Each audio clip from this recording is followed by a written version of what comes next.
Hey guys, tonight we're talking about the Battle of Trafalgar, and here's something that'll blow your mind. In the summer of 1805, Napoleon Bonaparte had 200,000 soldiers sitting on the French coast, staring across just 21 miles of water at England. The largest invasion force ever assembled in European history. They had boats built, supplies packed, invasion maps drawn, everything ready. Just one problem. They couldn't cross. Why? Because roughly 30 British wooden ships floated somewhere out in that grey water, and those 30 ships were apparently more terrifying than the entire French army.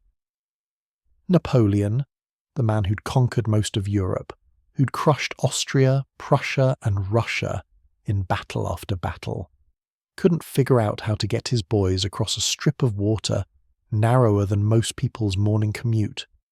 The greatest military mind of his generation, stopped cold by some oak planks and canvas. Dear viewers, our big goal is to reach 1,000 subscribers on this channel, and with your support we can achieve it. Only on our channel will you find such interesting and unique stories about history. Subscribe so you don't miss them. We're sincerely grateful to everyone who helps us achieve this goal. Also, write in the comments where you're watching from and what time it is. I'm always curious to see people from all over the world brought together by a single story. And now, let's move on to today's story. Picture yourself as a French soldier in the Camp de Boulogne in August 1805. You're 23 years old. You've never seen a steam engine or a railroad. You've never questioned that Napoleon is destiny made flesh, that France's glory is inevitable as sunrise. You know the revolution freed you from kings and priests the way you know your own name. You've marched from the Rhine to the Alps, slept in a dozen conquered cities, watched entire armies surrender to the emperor's genius.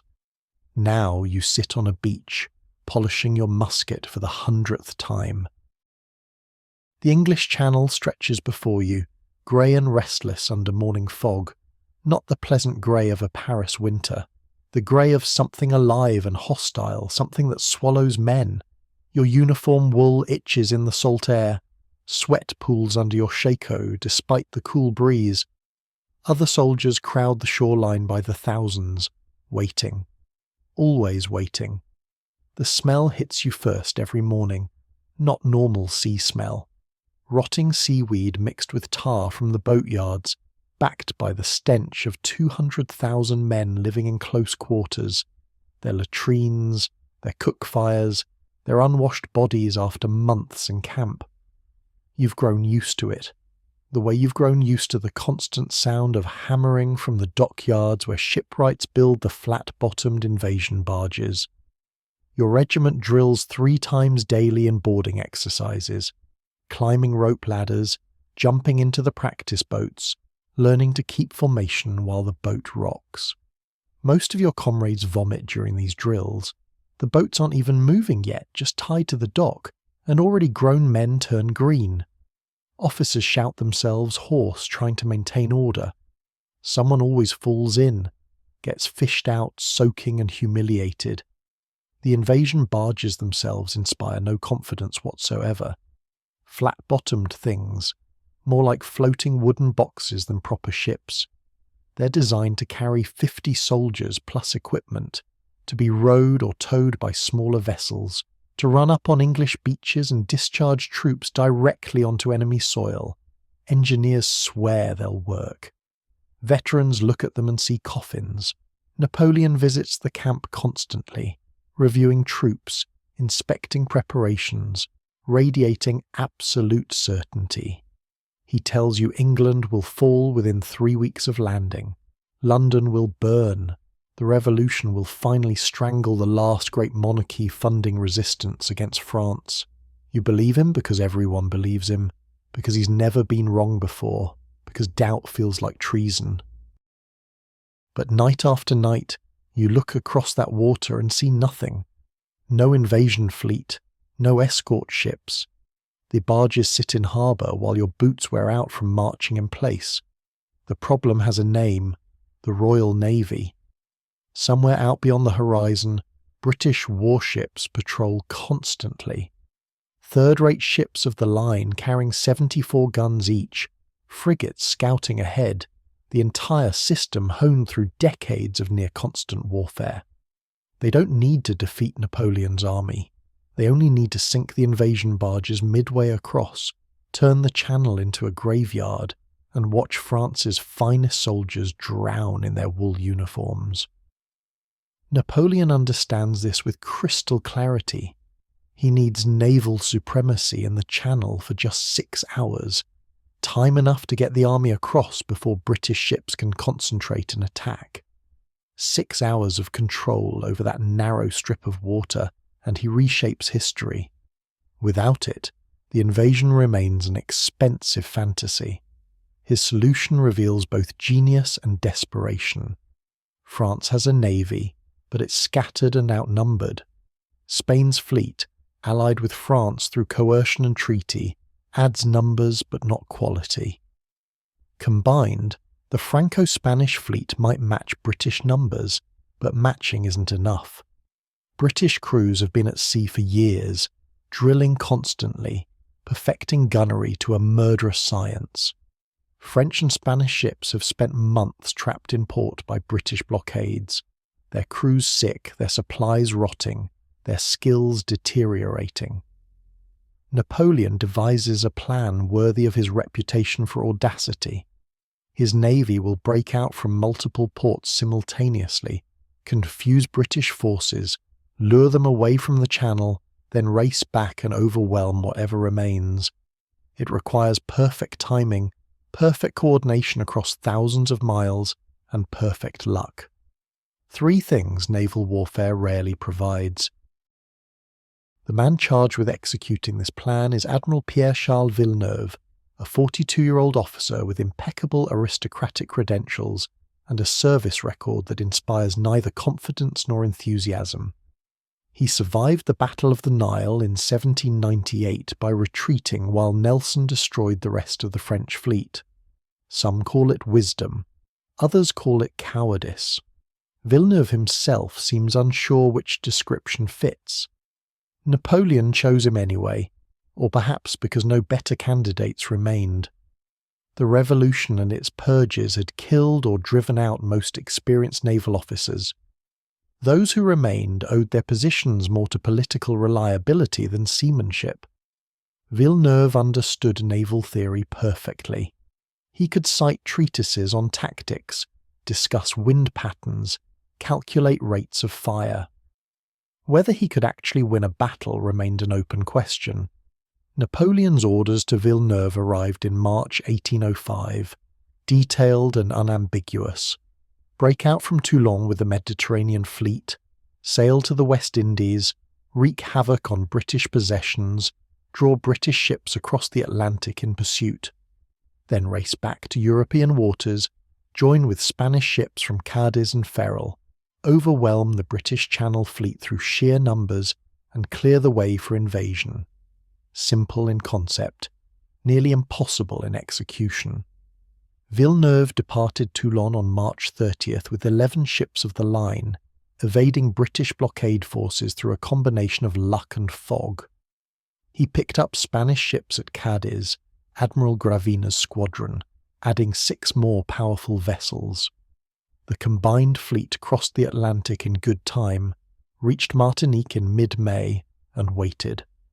Waited for other French squadrons that never arrived. Waited for news that never came. Waited while British scouts watched from a distance. The British response came faster than Napoleon anticipated. Admiral Lord Nelson, commanding the Mediterranean fleet, realized Villeneuve had escaped and immediately guessed the destination. Nelson had spent 2 years chasing French ships across the Mediterranean, always arriving hours or days too late. Now he saw his chance. Without orders, without waiting for approval from the Admiralty in London, Nelson took his 11 ships of the line and raced across the Atlantic in pursuit. Nelson reached the Caribbean in early June, just weeks behind Villeneuve. The French admiral learned of Nelson's approach and panicked. His orders said to draw British forces away and then return, but Nelson's arrival meant the plan was working too well. Instead of waiting to fight on favourable terms, Villeneuve ordered immediate departure. His fleet turned back toward Europe on June 10th, abandoning the West Indies campaign before accomplishing anything significant.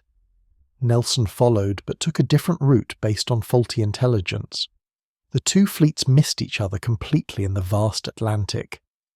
Villeneuve reached European waters first, approaching Cape Finisterre off Spain's northwest coast in late July. He found British ships waiting. Admiral Calder's squadron, 15 ships blocking the approaches. The Battle of Cape Finisterre on July 22nd solved nothing and satisfied no one. Fought in thick fog, it devolved into confused melees where ships fired at shadows. Calder captured 2 Spanish ships but failed to press his advantage. Villeneuve claimed victory because he'd broken through the blockade, but his fleet took significant damage. Instead of continuing to the Channel as ordered, Villeneuve limped into Ferrol to regroup, then retreated south to Cadiz harbour. Napoleon's fury reached levels that terrified even his inner circle. The invasion window was closing. British fleets were concentrating. The element of surprise was gone. His orders to Villeneuve turned savage. Leave Cadiz immediately, sail to Naples to support French army operations in Italy, fight any British forces encountered, and above all stop hiding in port like a coward. Villeneuve received these orders in early October along with another message. Napoleon had sent Admiral Rosalie to replace him. The Emperor's patience had expired. Villeneuve would be relieved of command the moment Rosalie arrived, then recalled to Paris to explain his failures. Anyone familiar with Napoleon's temper understood what that meant. So Villeneuve faced an impossible choice.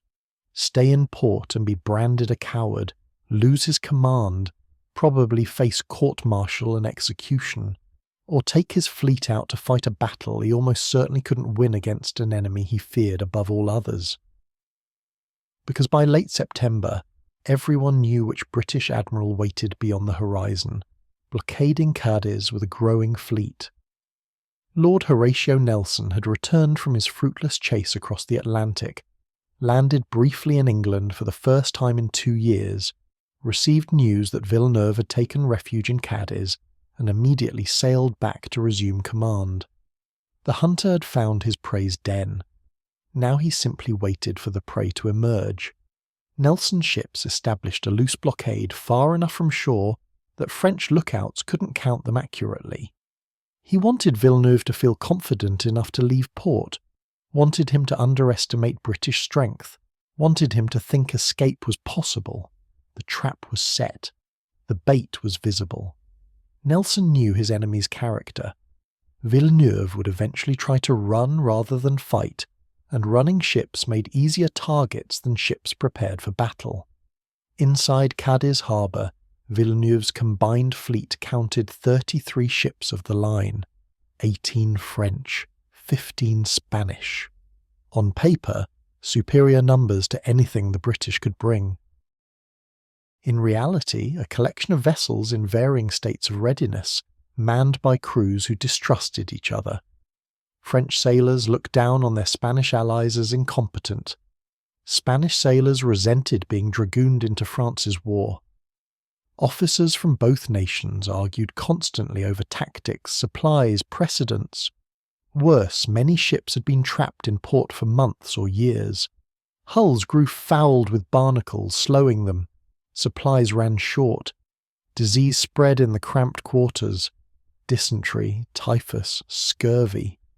Crews included men who'd never been to sea before, soldiers drafted as marines who couldn't tell starboard from port, officers promoted for political connections rather than skill. Some ships had barely enough sailors to man one side of guns, let alone both sides for sustained action. Villeneuve knew all this. He'd inspected his fleet, read the reports, talked to his captains. He knew what Nelson commanded: smaller numbers but ships in perfect condition, crews drilled to mechanical precision, captains who'd fought together for years. The outcome of any battle seemed obvious. Yet Napoleon's orders and the threat of disgrace left no choice. On October 19th, with his replacement reportedly travelling from Paris, Villeneuve ordered the fleet to prepare for departure. They would sail for Naples as ordered, hope to avoid British forces, and if forced to fight, hope that numbers would somehow compensate for every other disadvantage. The wind shifted favourable on October 20th. Villeneuve gave the signal. 33 ships of the line began the slow process of warping out of Cadiz harbour, a process that took hours as each massive vessel was towed by boats through the narrow entrance. They formed a ragged line stretching for miles, turning north away from the British fleet's last known position, trying to sneak past under cover of darkness. British frigates patrolling close inshore saw everything. Signal flags flashed messages from ship to ship, carrying news 50 miles out to sea where Nelson's fleet waited. The enemy was coming out. The moment Nelson had engineered for months was arriving. The greatest naval battle of the age would begin at dawn. Nelson received the signal at dawn on October 20th while sitting in his cabin aboard HMS Victory writing letters. The message came from the frigate Sirius. Enemy fleet leaving port. He'd waited 2 years for these words. His response contained no excitement, no visible emotion beyond a slight nod. He folded his letters carefully, placed them in his desk, and walked on deck to begin issuing orders. The fleet would move to intercept at first light, positioning themselves between Villeneuve and the Strait of Gibraltar. If the French admiral tried to run south, Nelson would catch him. If he turned north toward the Mediterranean, Nelson would catch him. The only escape was back into Cadiz, and pride wouldn't allow that retreat. This moment represented the culmination of a pursuit that had consumed Nelson's life since spring 1803. He'd been given command of the Mediterranean fleet with one primary objective: find and destroy the French navy before it could threaten British interests. For 2 years he'd chased shadows across endless water, always arriving too late, always missing his quarry by days or hours. The chase to the West Indies had driven him nearly mad with frustration. Crossing the Atlantic in pursuit of Villeneuve, convinced he'd finally corner the French fleet in Caribbean waters, only to find them gone. Racing back across the ocean on faulty intelligence, missing them again. Landing in England in August after 2 years at sea, expecting criticism for his failure to bring the enemy to battle. Instead, he'd found himself celebrated as a national hero. The public didn't care that he'd missed Villeneuve. They cared that he'd chased the French fleet across the world and back, preventing them from doing whatever damage they'd intended. The Admiralty promoted him, newspapers praised him, crowds mobbed him in the streets. It was all noise that meant nothing without an actual victory. Those 25 days in England had been torture of a different kind. He travelled to his estate at Merton to see Emma Hamilton and their daughter, Horatia. Emma was technically married to another man, an elderly diplomat who tolerated the arrangement because opposing Nelson was impossible. Society pretended to disapprove while celebrating Nelson anyway. Hypocrisy was easier than enforcing rules against a man who'd won battles that saved the nation. Nelson adored Horatia with an intensity that baffled his fellow officers. She was 4 years old, bright and affectionate, completely unaware that the awkward little man who showered her with presents was her father rather than her godfather. Emma and Nelson maintained the fiction that Horatia was adopted. Everyone knew the truth. Everyone pretended not to. The farewell had nearly broken him. Nelson knew with absolute certainty he wouldn't return from this voyage. He'd told Emma as much, written instructions for her care and Horatia's guardianship, made arrangements for his estate. She'd begged him not to go back to sea, to accept a shore position, to let younger admirals fight the battles. He'd explained what she already knew. His duty was on the water, and avoiding that duty would destroy him more surely than enemy guns. His last night at Merton, he'd spent hours watching Horatia sleep, memorizing her face. Then he'd left before dawn to avoid another scene of tears and desperate promises. The journey back to sea aboard Victory had been complicated by his celebrity. Crowds gathered at every port to see him, delaying departure, forcing him to make appearances when he wanted to focus on planning. He finally escaped England on September 15th, rejoining his fleet off Cadiz on September 28th. His appearance shocked the officers who hadn't seen him in months. Nelson stood 5 feet 4 inches tall, weighing perhaps 140 pounds soaking wet. His right eye had been blinded by sand and stone fragments during a siege in Corsica back in 1794.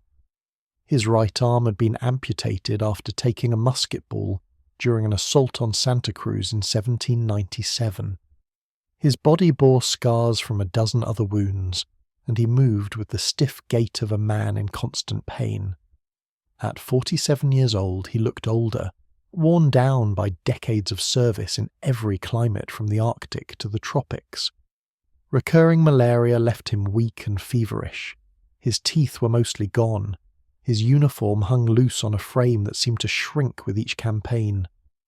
Officers who met him for the first time struggled to reconcile the legend with the reality of this small, damaged, unprepossessing man. Then he started talking strategy, and everyone understood. Nelson's genius lay not in personal courage, though he had that in abundance, but in his ability to see naval warfare differently than every other admiral alive.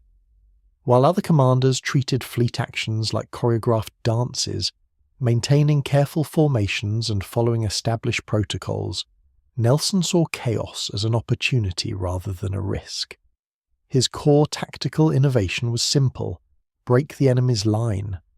Traditional naval battles involved parallel lines of ships firing broadsides at each other until one side accumulated enough damage to withdraw.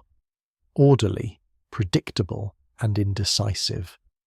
Battles could rage for hours with minimal losses on either side because both fleets maintained defensive formations. Nelson wanted to sail directly at the enemy line and smash through it, dividing their fleet into sections that couldn't support each other. British ships would then fight individual duels at point-blank range where superior gunnery training would matter most. The approach was risky.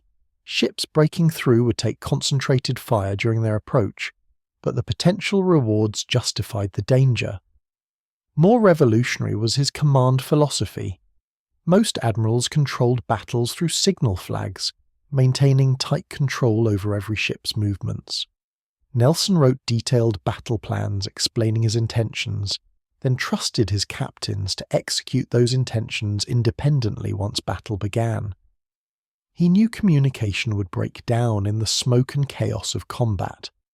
Rather than trying to micromanage through signals no one could see, he empowered his subordinates to make decisions based on circumstances only they could observe. This required captains who understood his thinking and whom he trusted implicitly. Nelson had cultivated this band of brothers through years of shared service. He dined with his captains regularly, explained his tactical theories, solicited their opinions, treated them as colleagues rather than subordinates. They knew his mind well enough to predict his orders before he gave them. The evening after Nelson rejoined the fleet, he invited all his captains to dinner aboard Victory. The great cabin filled with officers eager to hear his plans. Nelson outlined his strategy with infectious enthusiasm, sketching formations on paper, explaining how British ships would cut through the enemy line in 2 places simultaneously, describing the melee that would follow. Some captains expressed concerns about the approach phase. Sailing directly at enemy guns meant taking fire without responding for 30 minutes or more. Nelson acknowledged the risk but explained why it was necessary. Any battle fought conventionally would allow Villeneuve to withdraw if things went badly. Breaking through eliminated escape routes, forcing a decisive engagement. Britain needed victory, not another indecisive exchange of broadsides. He ended the dinner with a promise. If they followed his plan, they would capture at least 20 enemy ships. His captains absorbed this prediction with mixture of confidence and disbelief. Capturing 20 ships out of 33 meant destroying nearly 2/3 of an enemy fleet, something that hadn't happened in modern naval warfare. Nelson seemed utterly certain. Over the following weeks, the British fleet maintained a loose blockade of Cadiz. Nelson kept his main force 50 miles offshore, beyond visual range from French lookouts. Only frigates ventured close enough to watch the harbour, signalling any enemy movement. He wanted Villeneuve to feel emboldened to leave port, to think the British force was smaller than it actually was, to commit to departure before realising the trap's true size. Life aboard Victory during the blockade fell into routines that masked underlying tension.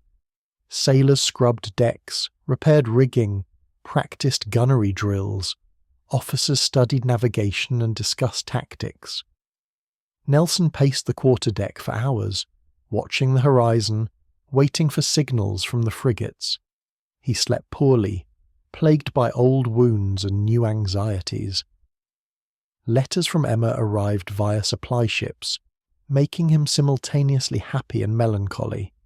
He wrote constantly, preparing for death, arranging his affairs, justifying his decisions to posterity. The waiting gave him too much time to think about how this battle might unfold. Naval warfare in 1805 was brutally simple in its mathematics. Ships of the line carried between 64 and 120 guns arranged on multiple decks. These weren't precision weapons. They were short-range cannon that fired solid iron balls weighing 12 to 32 pounds through smoothbore barrels with minimal accuracy beyond a few hundred yards. Effective naval combat happened at ranges where you could see the enemy crew's faces. At such ranges, rate of fire mattered more than accuracy. British crews drilled constantly to achieve firing rates of one shot every 90 seconds per gun. French and Spanish crews trapped in port and poorly trained might manage one shot every 3 or 4 minutes. Over the course of an hour-long engagement, that difference became overwhelming. British ships could fire twice as many broadsides, inflicting twice the damage, killing twice as many men. But numbers still mattered, and Villeneuve had more ships. Even poorly trained crews could fire enough shots to cripple British vessels during the initial approach. Nelson expected to lose ships, possibly several. He accepted this as the price of decisive victory. Better to lose 3 ships while destroying 20 than to fight cautiously and accomplish nothing. The moral dimension troubled him more than the tactical one. Nelson knew his battle plan would result in thousands of deaths on both sides. He'd written orders that would send men into situations where survival depended entirely on luck. Some would die instantly from cannonballs. Others would bleed to death from splinter wounds, or drown when their ships sank, or burn when magazines exploded. The responsibility for all these deaths rested entirely on his decisions. He justified it through necessity. Britain stood alone against Napoleon's continental empire. Every other major European power had either allied with France or been conquered. Only the Royal Navy prevented French invasion, protected British commerce, maintained the blockade that slowly strangled France's economy. Defeating the combined fleet at Cadiz wouldn't end the war, but it would ensure British naval supremacy for years, perhaps decades. The lives spent here would save countless others. Still, the weight pressed on him. He prayed often during those weeks, asking for victory but also for forgiveness for the deaths he was about to cause. His religious faith was private and intense, shaped by decades of witnessing war's horrors. He believed in a God who judged men's intentions rather than their actions, because judging actions alone would condemn everyone who'd ever commanded in battle. The signal from Sirius changed everything. Villeneuve was coming out. The long wait was ending. Nelson immediately ordered his fleet to assume battle stations and begin moving to intercept. 27 British ships of the line responded, spreading their sails, turning toward Cadiz. The geometry of sea and wind would bring the two fleets together somewhere off Cape Trafalgar on October 21st. We hope you've already subscribed to our channel, and if not, please do so right now. Our goal is to reach our first 1,000 subscribers. This is very important to us. Only on our channel will you find such interesting and unique stories about history. Subscribe so you don't miss them, and we'll get back to the story.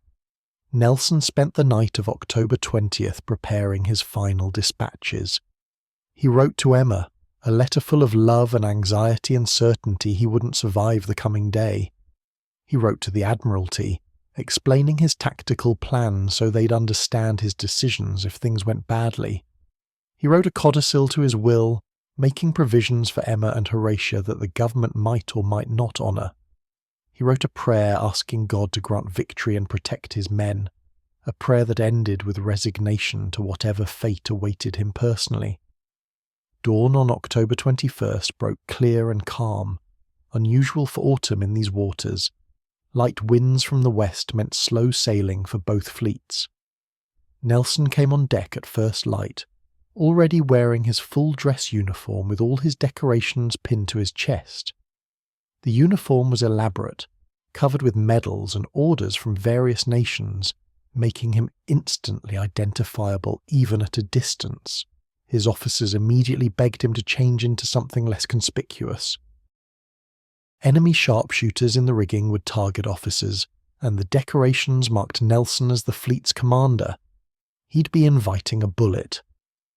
Nelson refused with polite finality.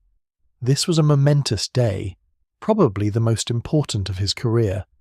He would meet it in proper uniform as befitted his rank and the occasion. If God intended him to die, no amount of camouflage would prevent it. The enemy fleet was visible now, a forest of masts stretched across the eastern horizon. Nelson raised his telescope, counting ships, assessing their formation. 33 ships of the line in a ragged curve, already showing signs of poor seamanship in how they maintained station.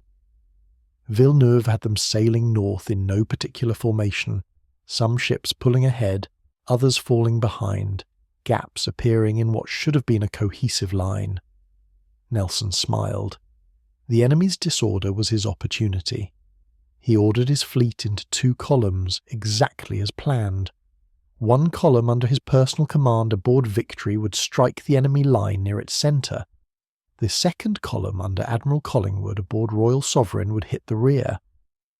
The Franco-Spanish fleet would be divided into 3 isolated sections, unable to support each other, fighting separate battles they couldn't coordinate. The approach would take hours in the light wind. Nelson used the time to compose signals for his fleet. He wanted to send a message that would inspire his captains and crews, something memorable that captured the moment's significance. His signal officer suggested, "England confides that every man will do his duty." Nelson thought confides was too weak. He wanted something stronger. Expects seemed better. England expects that every man will do his duty. At 11:40 a.m, the signal flags ran up Victory's mast. Throughout the British fleet, sailors read the message and reacted with mixture of pride and annoyance. Some thought it was inspiring. Others thought it was unnecessarily wordy and obvious. Of course, they'd do their duty, they always did. But Nelson had achieved his goal. Every man in the fleet now knew this battle mattered, that history was watching, that their actions today would be remembered. A second signal followed immediately. Engage the enemy more closely. This one received unanimous approval. Short, clear, exactly what everyone wanted to do anyway. The Franco-Spanish fleet continued north, seemingly trying to reach the Strait of Gibraltar before British ships could intercept. But the wind and geometry were wrong. Nelson's columns were converging on angles that would cut them off. Villeneuve realised his mistake too late. He couldn't outrun the British ships, couldn't reach the strait before battle was joined. His only options were to fight or turn around and retreat back into Cadiz. He chose to fight, or rather, he chose the option that wasn't overt cowardice. At noon, Villeneuve ordered his fleet to reverse course, turning south back toward Cadiz. The manoeuvre took nearly an hour as 33 ships laboriously turned, tangling with each other, losing formation, creating even more chaos. When finished, the combined fleet faced south in a long, irregular crescent, waiting for British ships to reach them. Nelson watched the enemy manoeuvre with satisfaction. Villeneuve's formation was even worse now. Ships bunched together in some places and spread too thin in others. Perfect for what came next. Victory and Royal Sovereign sailed directly toward the enemy line, leading their respective columns. Behind them, the rest of the British fleet followed in loose order. No parade ground precision, no careful spacing.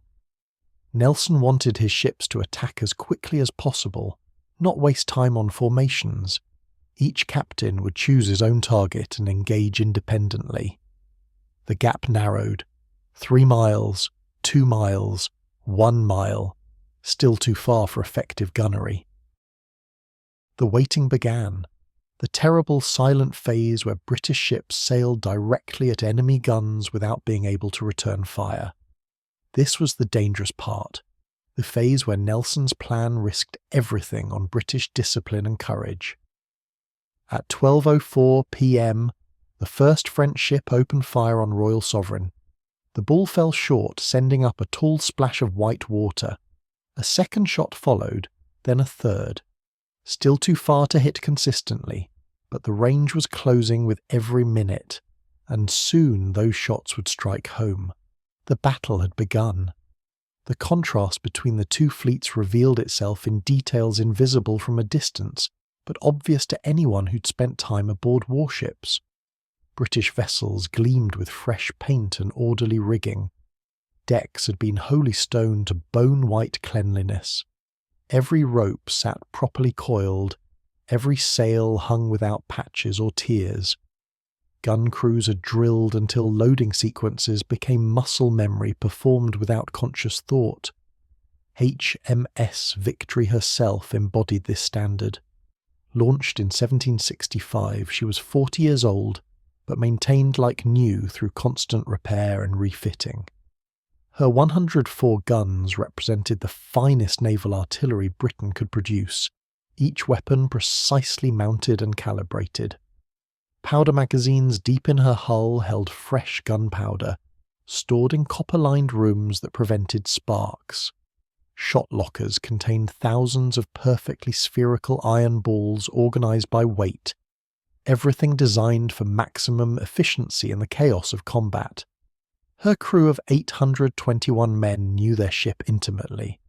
They'd served together for months or years, learning how Victory handled in different winds, how she responded to helm adjustments, where she was strongest and where vulnerable. The senior gunners could estimate ranges by eye with frightening accuracy. Midshipmen barely into their teens could navigate by stars and calculate complex course corrections. Even the powder boys, children as young as 12, understood their role in the machine of war they inhabited.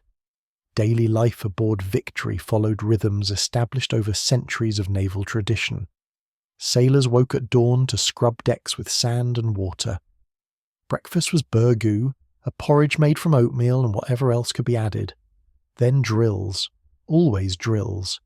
Gun crews practiced loading and firing with fake charges, competing to see who could complete the sequence fastest. Topmen raced up rigging to adjust sails. Marines practiced musketry and boarding techniques. The food was monotonous but adequate. Ship's biscuit so hard it had to be soaked before eating, often full of weevils that sailors learned to ignore. Salt pork or beef from barrels, preserved so heavily the meat was nearly inedible. Dried peas boiled into a mush. Once a week, plum duff, a pudding made with flour, suet and raisins that sailors considered a delicacy. Fresh water stored in casks quickly turned foul, so everyone drank beer or watered wine instead. The Royal Navy's daily rum ration was sacred. Every adult sailor received half a pint of rum mixed with water, distributed twice daily under officers' supervision. This grog kept men functional through months at sea, softened the brutal discipline, made the boredom bearable. Officers drank wine from their private stores and pretended not to notice when sailors traded favours for extra rations. Discipline aboard British warships was legendary for its severity. Captains could order floggings for dozens of offences, from drunkenness to insubordination to simply failing at assigned tasks. Men were tied to gratings and whipped with cat-o'-nine tails, sometimes receiving hundreds of lashes that flayed skin from backs. The entire crew was forced to watch these punishments as a warning. Some men died from the flogging, others were permanently crippled. Yet this brutality coexisted with surprising camaraderie. Sailors shared cramped quarters, ate together, worked together in conditions that demanded absolute mutual trust. A man high in the rigging during a storm depended on his mates below to manage lines properly. Gun crews worked in teams where one person's mistake could kill everyone around them. Officers who were needlessly cruel found themselves undermined by uncooperative crews. Smart captains balanced punishment with fairness, earned respect through competence, and created ships where men took pride in their service. Nelson's band of brothers extended this principle to the officer corps. His captains dined together regularly, discussed tactics openly, challenged each other's assumptions in ways that would have been insubordination under most admirals. This created a shared understanding of Nelson's methods that proved invaluable in battle. When communication broke down and smoke obscured signals, each captain knew what Nelson would want them to do because they debated these scenarios dozens of times over dinner. The French and Spanish fleets inhabited a completely different reality. Many of their ships had been trapped in various ports for a year or more, blockaded by British squadrons that prevented them from putting to sea for training. Hulls grew thick with barnacles and sea growth that dramatically reduced speed. Rigging rotted from exposure to salt air without proper maintenance. Sails developed tiers that were patched crudely or not at all. Villeneuve's flagship Bucentaure was barely 2 years old, a powerful 80-gun ship of the line built to the latest French specifications, but she'd spent most of those 2 years in port, her crew growing stale and demoralised. The Spanish ships were even worse off. Some dated from the 1770s, their timbers weak with age and rot. Others were newer but had been built quickly with green timber that warped and split. A few were magnificent vessels that would have matched anything Britain fielded, but they were exceptions rather than the rule. The crews reflected this disparity. French sailors included career seamen who understood their trade, but revolutionary fervour had purged most aristocratic officers, replacing them with men promoted for political reliability rather than competence. Spain's situation was worse. Many Spanish sailors had been pressed into service from fishing villages, given minimal training, then kept locked in port where their skills atrophied. Officers came from noble families who viewed naval service as tedious duty rather than honourable profession.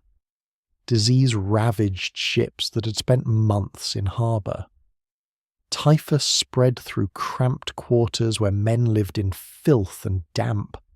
Scurvy weakened sailors who hadn't seen fresh food in weeks.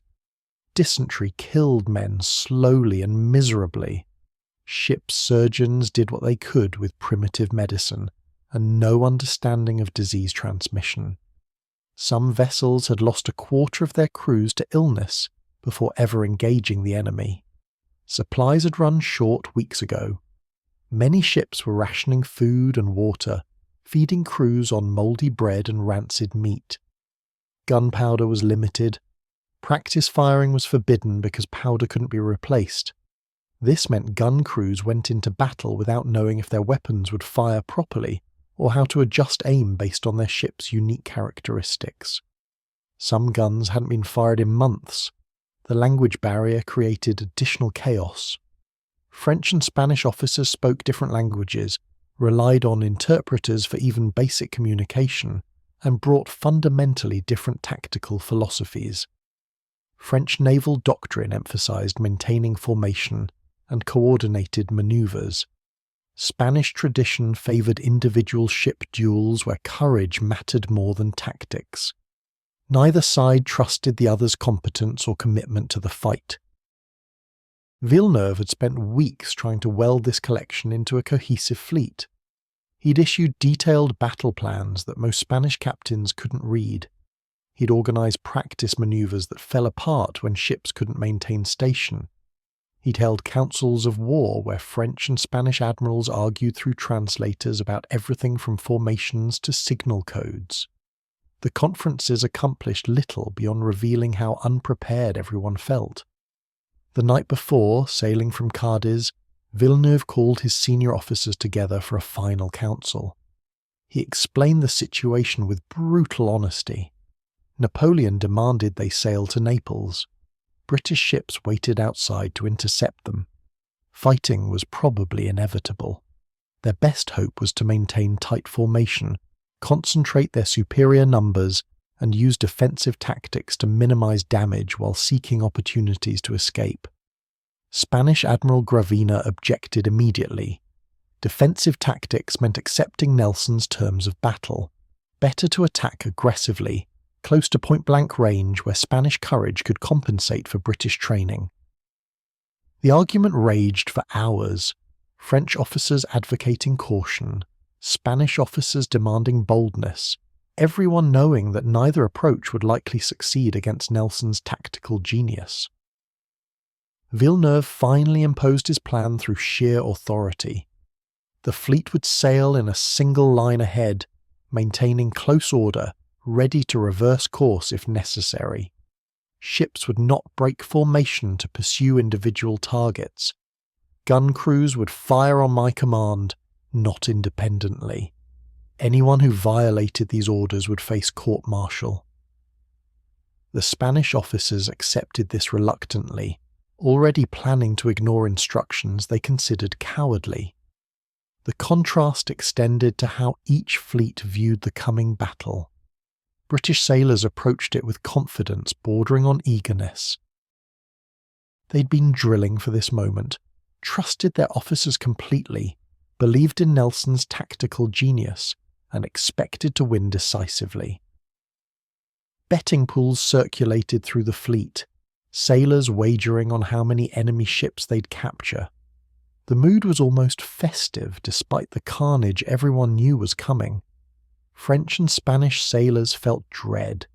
They knew the British reputation, had heard stories of previous disasters, understood their own fleet's weaknesses.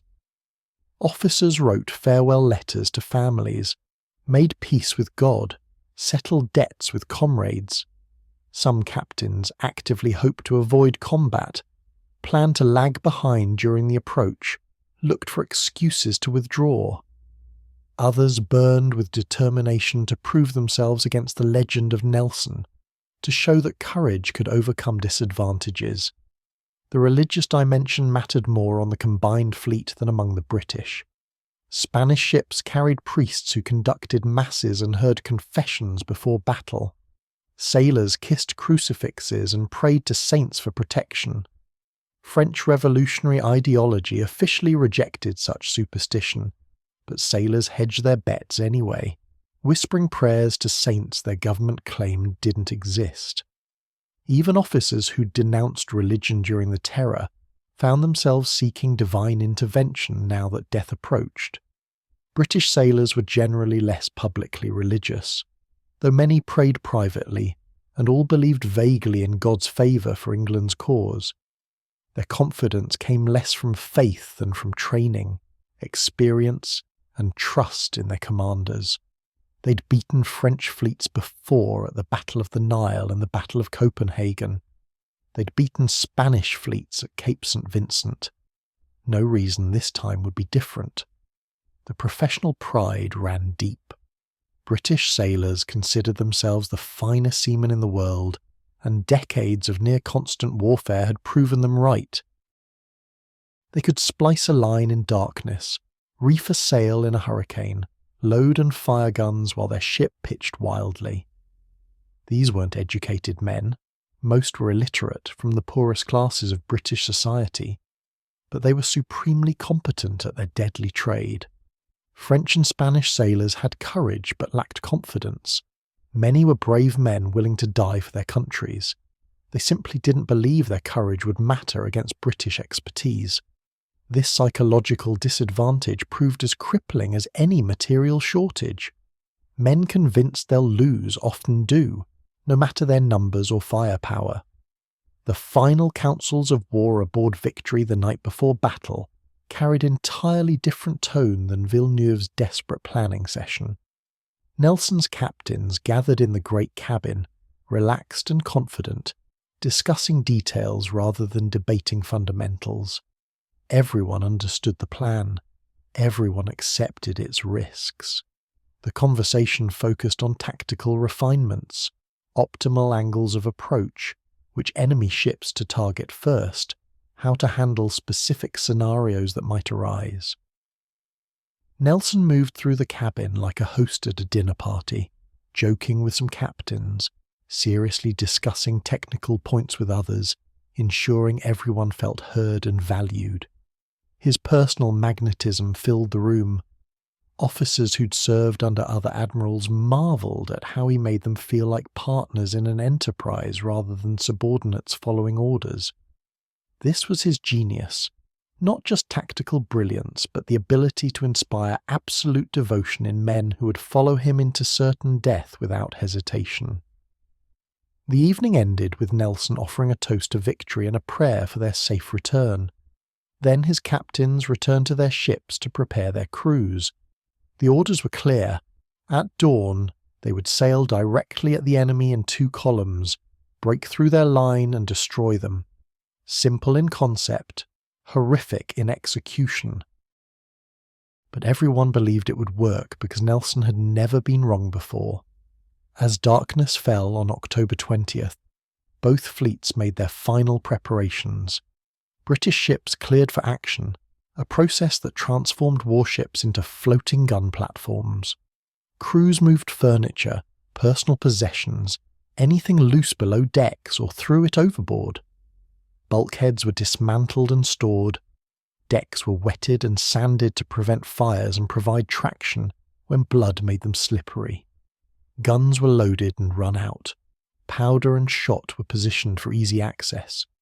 Surgeons set up operating tables in the orlop deck below the waterline, sharpening saws and knives for the amputations they knew were coming.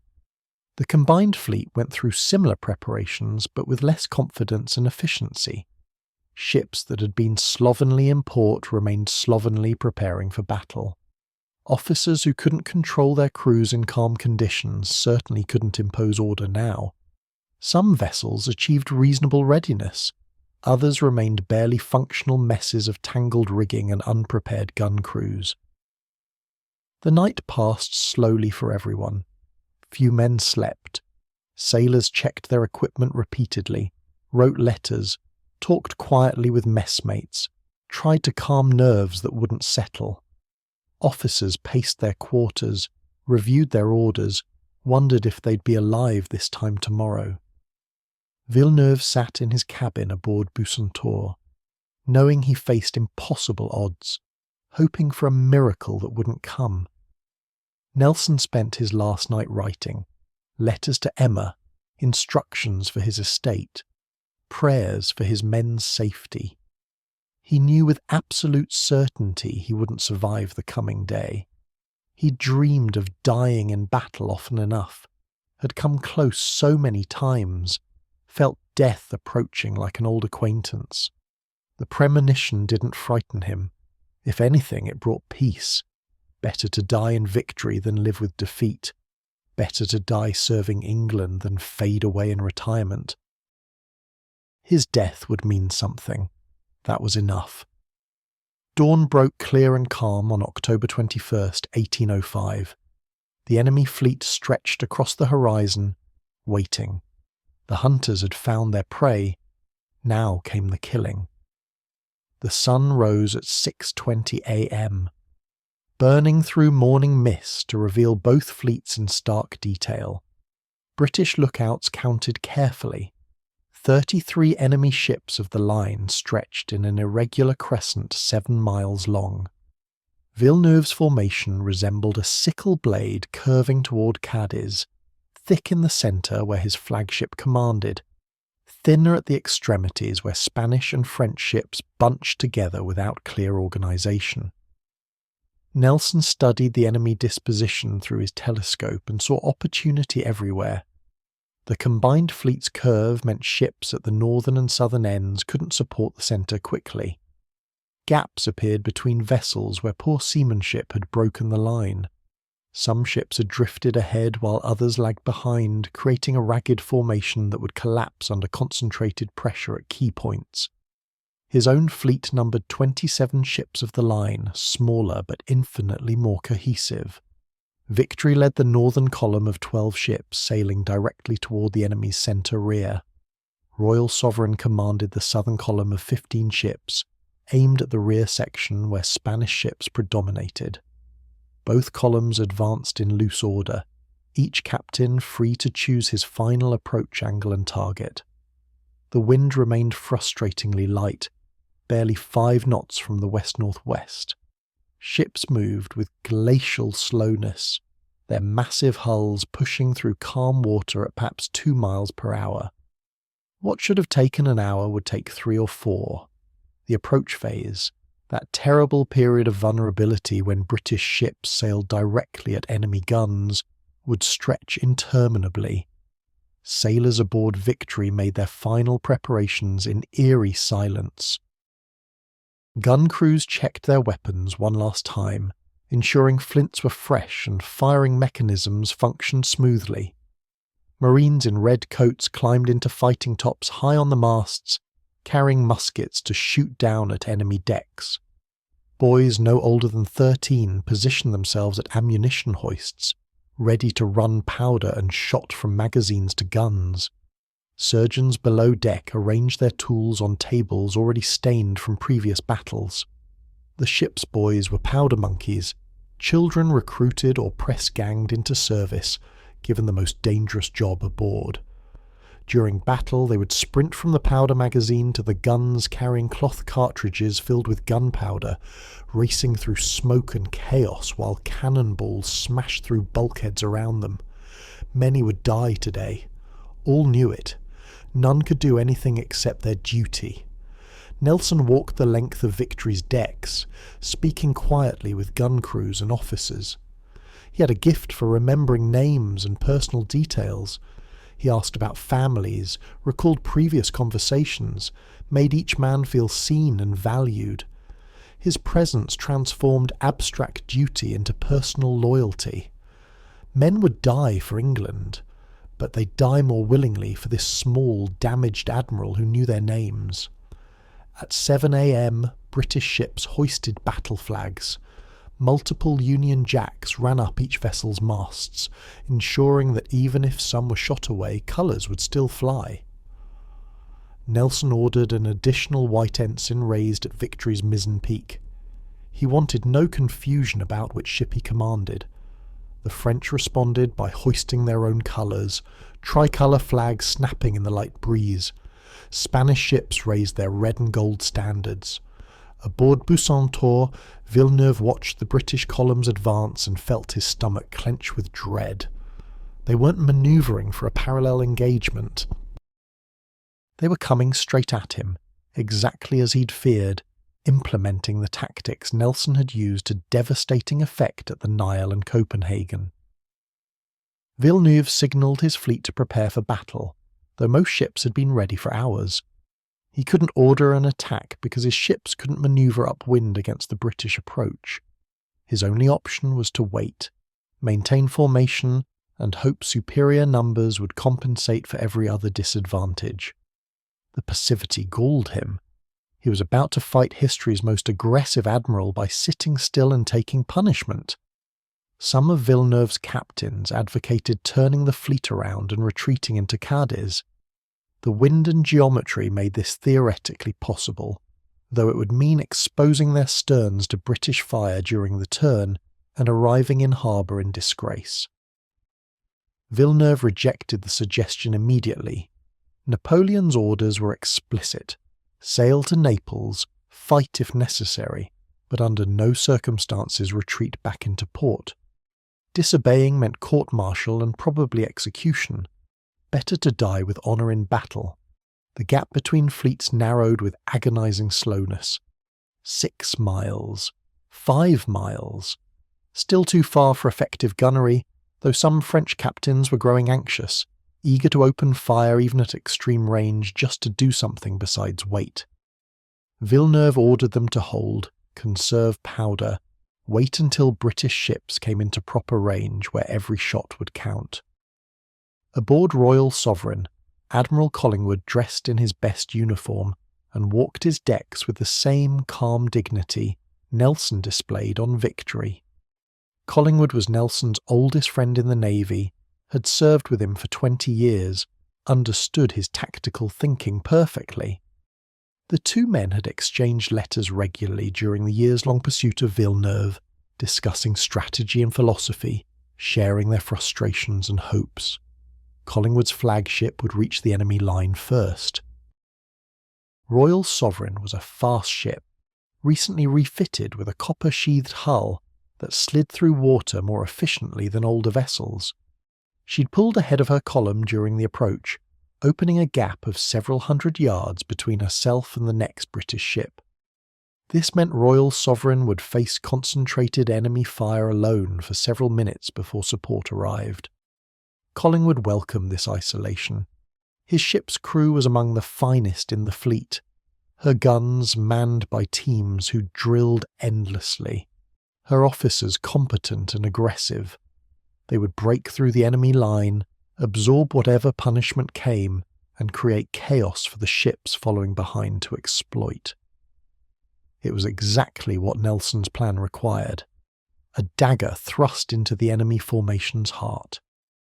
At 11:30 a.m., with the fleets just over a mile apart, Villeneuve could wait no longer. He signalled his ships to open fire at will. The combined fleet erupted in smoke and thunder as hundreds of guns discharged simultaneously.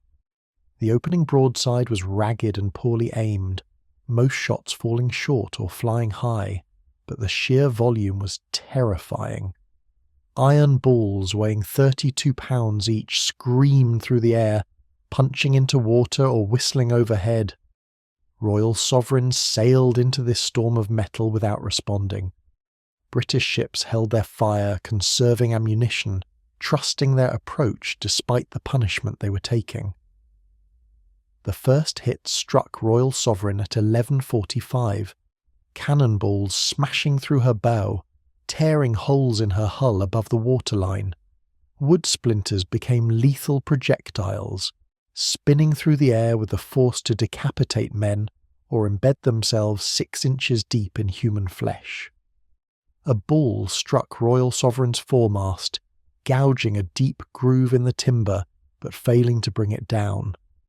Another crashed through the starboard bow, demolished a water cask, killed 3 sailors standing nearby. Blood sprayed across the deck. Bodies fell. The wounded screamed. Gun crews kept their positions, not yet ordered to return fire, enduring impacts they couldn't prevent.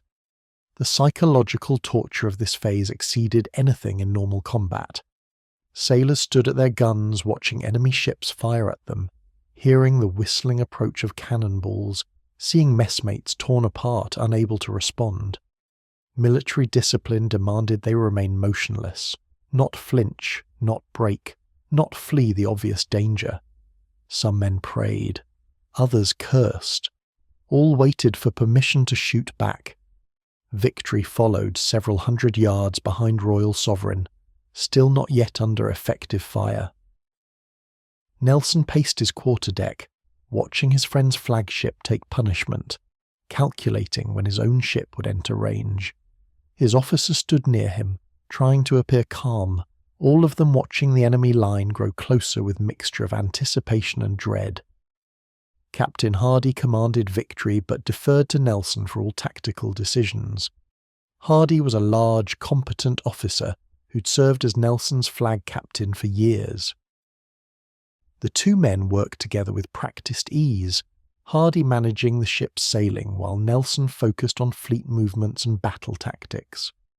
They walked the quarterdeck together now, discussing approach angles and target selection, their conversation remarkably casual given the violence approaching. At noon, Royal Sovereign finally reached point-blank range of the enemy line. She'd been under fire for 15 minutes, had taken dozens of hits, accumulated significant damage. Now Collingwood ordered the helm hard over, turning to pass between the Spanish ship Santa Ana and the French Fougueux. The manoeuvre exposed Royal Sovereign's stern to both ships' broadsides, the most vulnerable moment possible, sailing directly away from guns that could fire down the length of her deck. Santa Ana and Fougueux opened fire simultaneously, their combined broadsides smashing into Royal Sovereign's stern with devastating effect. Cannonballs tore through the relatively thin planking protecting her stern galleries, raked the length of her gun decks, killed and wounded men positioned at guns all the way forward. Splinters flew like shrapnel. Guns were dismounted. Blood pooled instantly across decks. But Royal Sovereign crashed through the gap between the two ships, emerging on the other side of the enemy line and finally returned fire. Her gun crews had loaded with double shot, 2 cannonballs per gun instead of 1, sacrificing range for maximum close-quarters destruction. Her starboard broadside fired point-blank into Santa Ana's stern, each ball punching through the Spanish ship's weakest point and travelling the length of her gun decks. The effect was catastrophic. Santa Ana's stern galleries disintegrated. Guns were blown from their mounts. Men were torn apart by cannonballs or killed by splinters or crushed under falling equipment. The Spanish ship's carefully organised gun decks became charnel houses in seconds. Later estimates suggested that single broadside killed or wounded over 400 Spanish sailors, nearly a quarter of Santa Ana's crew destroyed in moments. Royal Sovereign continued through, her port guns firing into Fougueux with similar devastating effect. Then she emerged fully through the enemy line, turned parallel to it, and began fighting both Spanish and French ships from point-blank range. She was surrounded by enemies, taking fire from multiple angles, but her superior gunnery training showed immediately. British gun crews reloaded and fired 3 times faster than their opponents, maintaining a murderous rate of fire that overwhelmed enemy vessels. The other ships in Collingwood's column followed Royal Sovereign through the gap, each vessel breaking through the enemy line at different points, creating chaos as formations dissolved into individual ship duels. British ships sought out opponents and engaged at ranges so close that muzzle flashes scorched enemy hulls. The southern section of the battle exploded into full melee.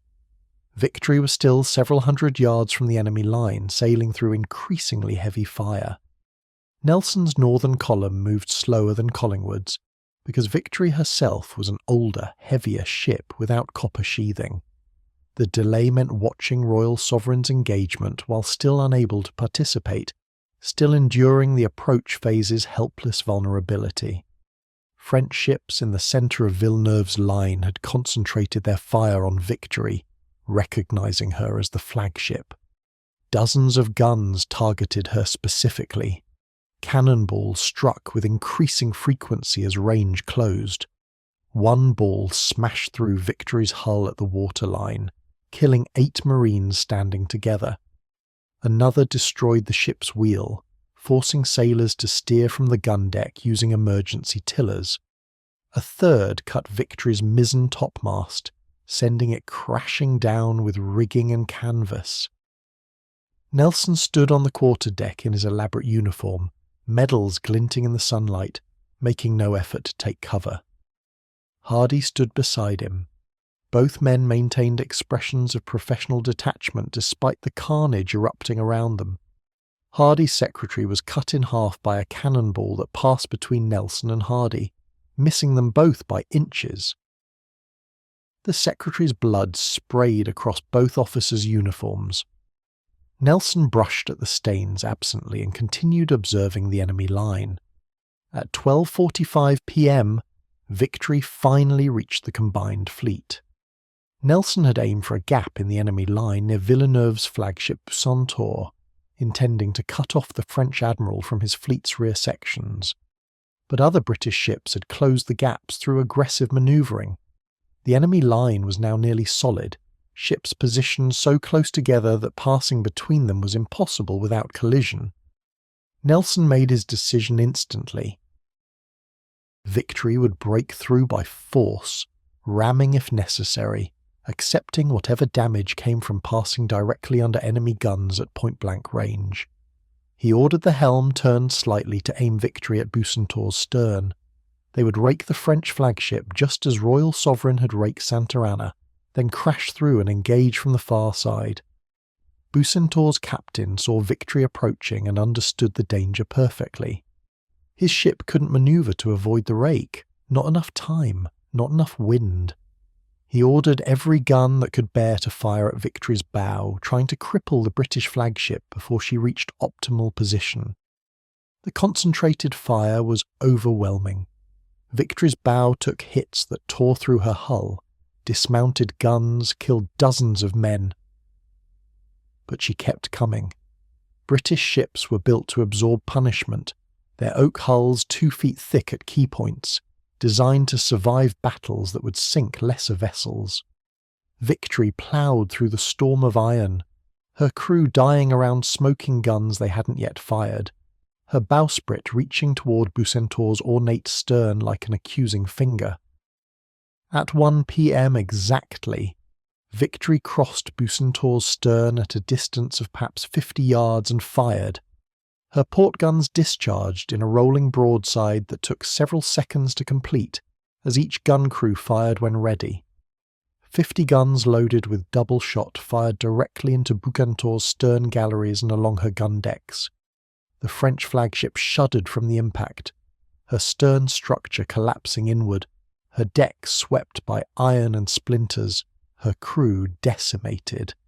Victory didn't stop.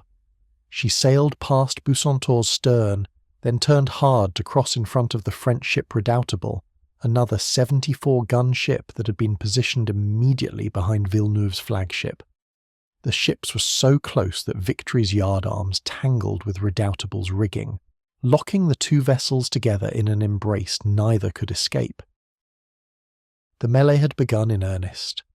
Nelson's northern column was through the enemy line, ships engaging at point-blank range in the smoke-filled chaos he'd predicted. The combined fleet's formation had completely dissolved. Individual ships fought desperate duels while their admirals tried frantically to coordinate movements through signals no one could see through the powder smoke.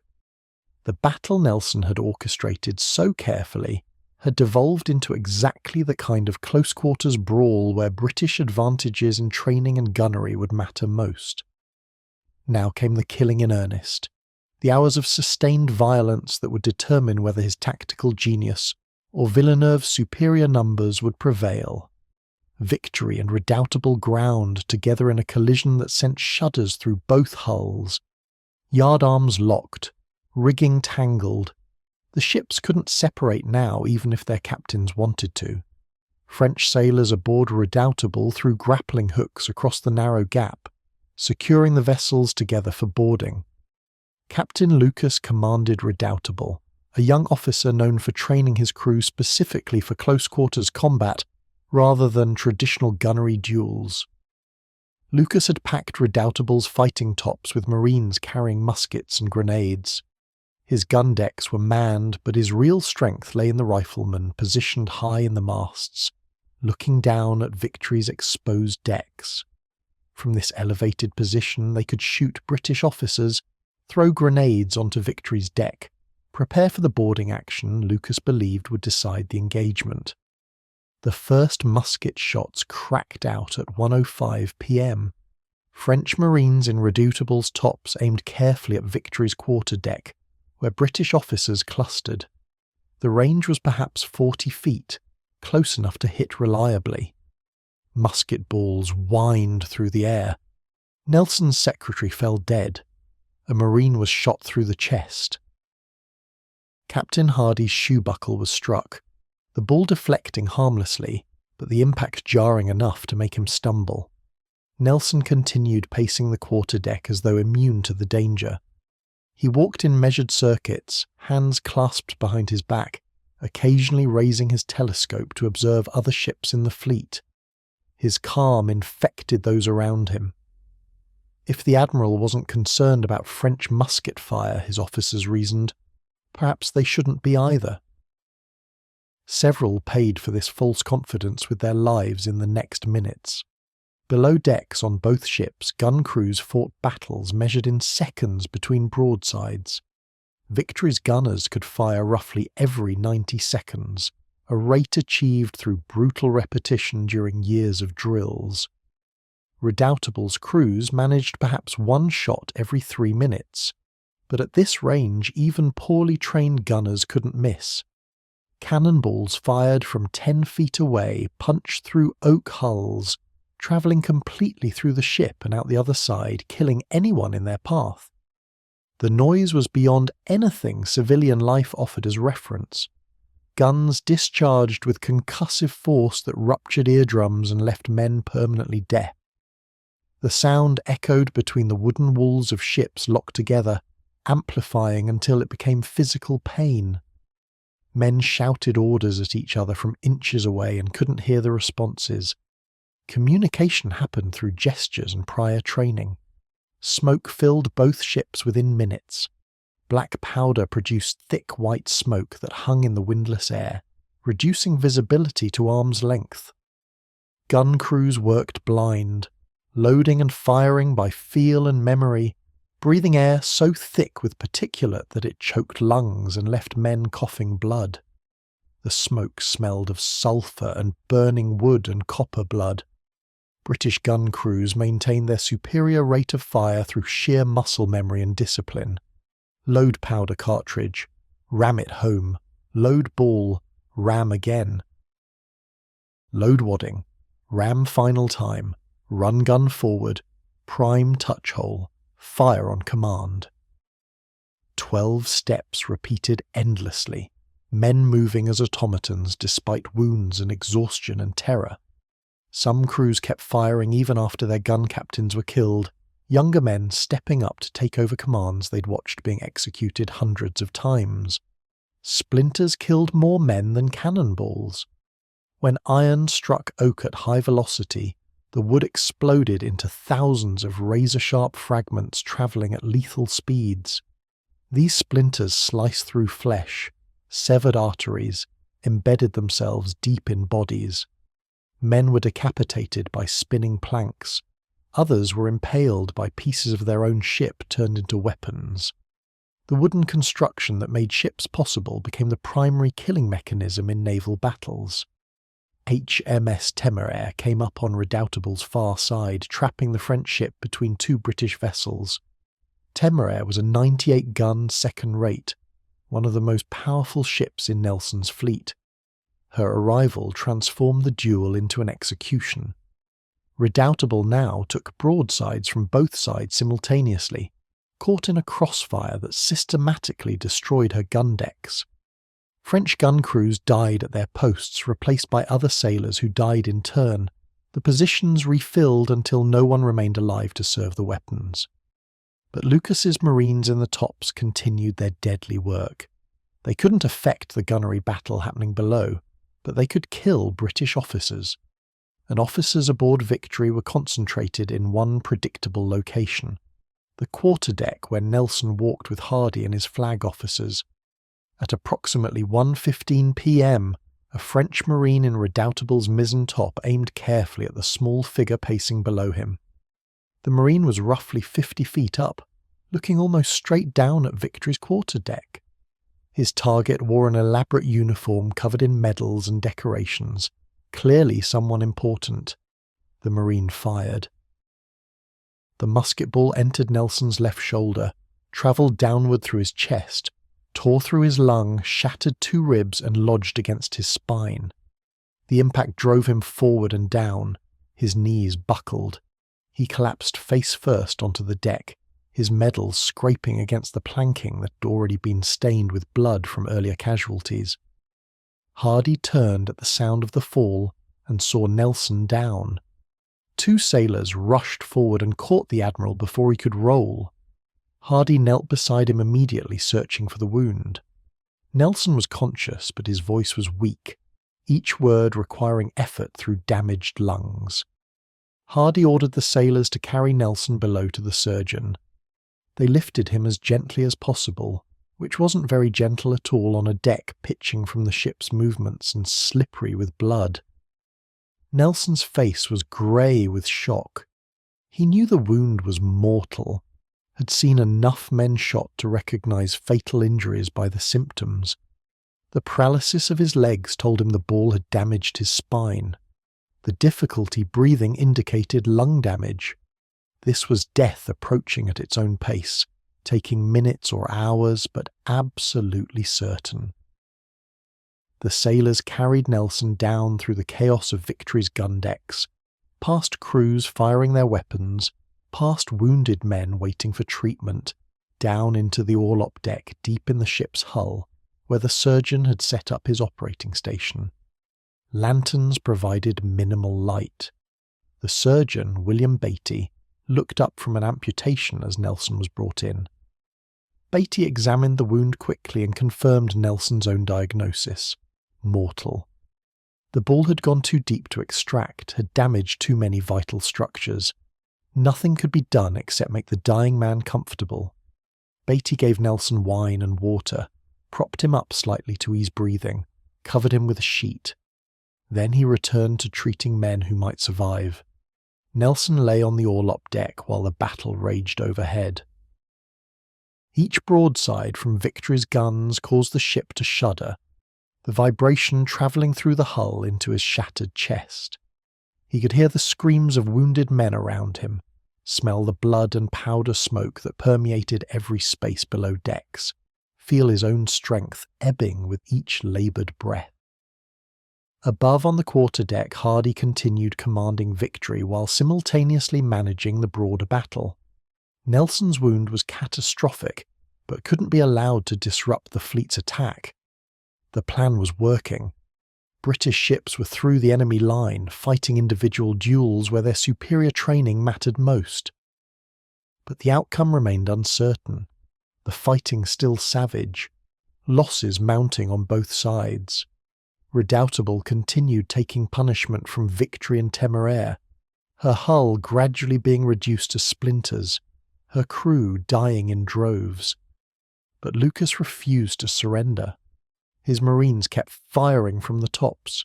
His remaining gun crews kept loading and firing despite impossible odds. The French fought with desperate courage that couldn't compensate for British advantages, but that demanded respect.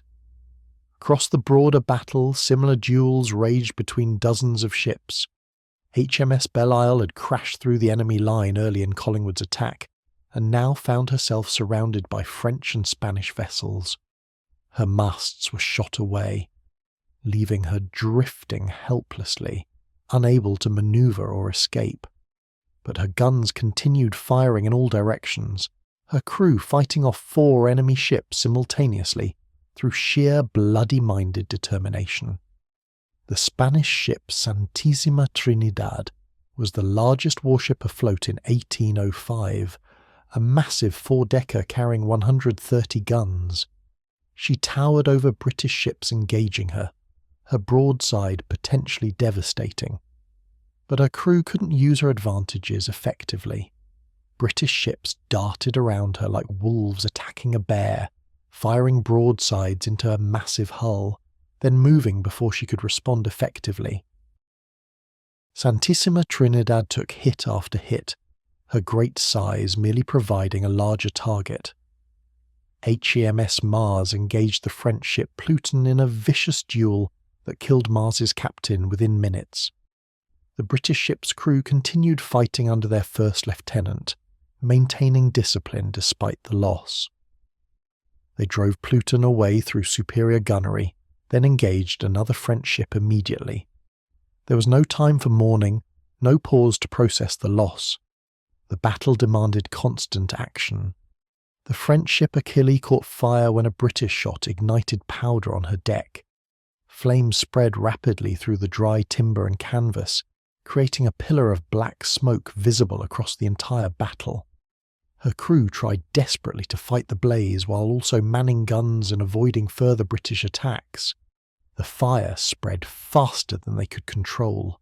Within minutes, the entire ship was burning, her crew forced to choose between burning alive or jumping into the water. Spanish sailors aboard the San Juan Nepomuceno fought with incredible courage, despite being surrounded by 3 British ships.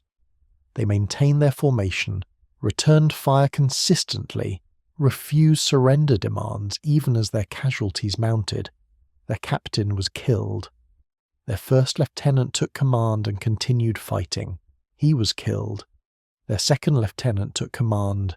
The Spanish fought until their ship was a dismasted wreck, and 3/4 of their crew was dead or wounded, finally surrendering only when physically unable to continue. The smoke from dozens of ships firing constantly had created an artificial fog bank that covered several square miles of ocean. Captains on both sides lost track of their own fleets in the murk.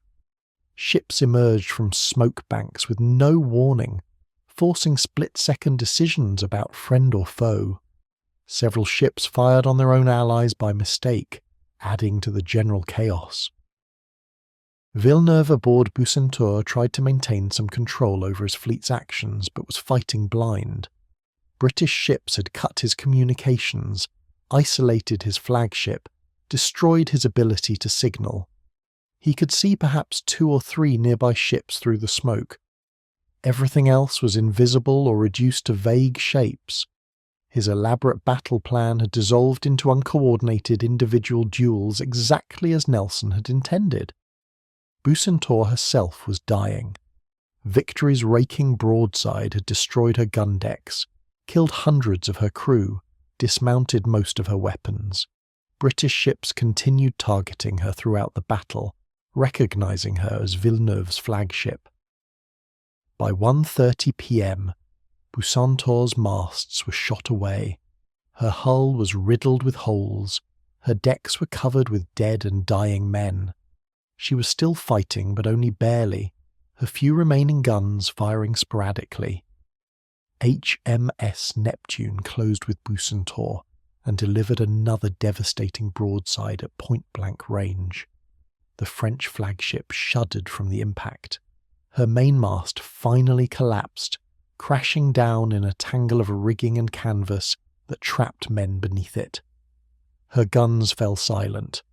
Her flag still flew, but she was clearly defeated, unable to maneuver or fight back effectively. Villeneuve stood on what remained of Bucentaure's quarterdeck, watching his fleet disintegrate around him. French and Spanish ships were being systematically destroyed or captured. The coordinated defence he'd planned was impossible in the smoke and chaos. Individual captains fought as best they could, but isolated ships couldn't withstand concentrated British attacks. The battle was lost. He'd known it would be lost before it began. Now he was watching the disaster unfold exactly as predicted. At 1:45 p.m, Villeneuve ordered Bucentaure's colour struck. The French flagship surrendered. British sailors from Neptune boarded to take formal possession, found a ship that was more wreck than warship, pulled their admiral from the destruction with surprising courtesy. Villeneuve was a prisoner, his flagship was a prize, his fleet was being destroyed piece by piece. But British ships weren't escaping unscathed. HMS Royal Sovereign, having led Collingwood's column through the enemy line, had fought continuously for over an hour and accumulated devastating damage. All 3 of her masts were shot away. Her hull was riddled with holes. Casualties exceeded 200 men killed or wounded, nearly a quarter of her crew. She drifted helplessly, unable to maneuver, still firing her remaining guns at any enemy ship that came within range. HMS Colossus took a broadside from the French Swiftsure that killed dozens of men and dismounted several guns. Her captain pressed the attack anyway, closing to within 10 feet of the French ship, the 2 vessels exchanging broadsides that tore both hulls apart. Neither ship would survive the day as functional warships, but both captains refused to yield. The Spanish ship Argonauta tried to escape the battle's chaos by turning away and running south. HMS Ajax pursued, overtook her despite damage to Ajax's own rigging, and fired repeatedly into the Spanish ship's stern. Argonauta's crew fought back as best they could but couldn't escape. Their captain was killed, their executive officer was wounded, their guns were silenced one by one. They surrendered after 40 minutes of one-sided destruction. By 2 p.m., the battle had spread over several square miles of ocean, individual fights merging into an enormous melee where ships appeared and disappeared in the smoke, where allies and enemies were distinguished by flag colours barely visible through the murk, where the noise was so constant and overwhelming that it became a physical presence more solid than the water beneath the hulls. Nelson lay below decks on Victory, drifting in and out of consciousness, asking repeatedly about the battle's progress but receiving only fragments of information. Hardy was too busy commanding to leave the quarterdeck except for brief visits. Each time he came below, Nelson's first question was always the same. How many enemy ships had been captured? Each time Hardy's answer grew larger. 10 ships, 12 ships, 14 ships. The pain in Nelson's chest had faded to a distant ache. His legs remained paralysed. His breathing grew shallower as blood filled his damaged lung. He knew he was dying and was surprisingly calm about it. His concern was entirely for the battle's outcome and for Emma and Horatia's future care. The personal extinction approaching didn't frighten him nearly as much as the possibility that his death might somehow be meaningless, that he might die in defeat rather than victory. Above him, Victory continued fighting, her guns firing methodically, her crew working through exhaustion and grief, determined to finish what their admiral had started. Redoubtable had finally struck her colours after resistance that bordered on suicidal, her crew reduced to a fraction of its original number, her hull shot through in 100 places. Téméraire took possession of the French ship, then immediately engaged another enemy vessel that emerged from the smoke. The battle's tide had turned decisively toward British victory, but the killing continued without pause. Men died at their guns, were crushed under falling masts, drowned when their ships sank, burned when fires couldn't be controlled. The water around the battle turned red with blood. Sharks, attracted by the blood and bodies, circled beneath struggling swimmers, adding natural horror to human violence. At 2:30 p.m, the intensity finally began to decrease as fewer ships remained capable of fighting. But the slaughter wasn't over. Not yet.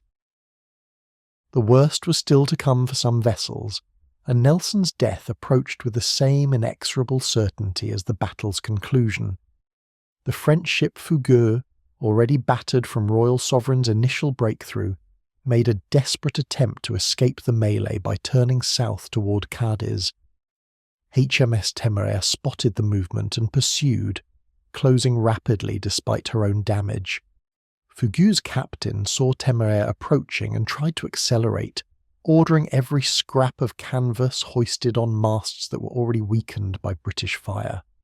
Téméraire caught Fougueux at 2:35 p.m. and delivered a broadside from such close range that the muzzle blasts set Fougueux's sails on fire.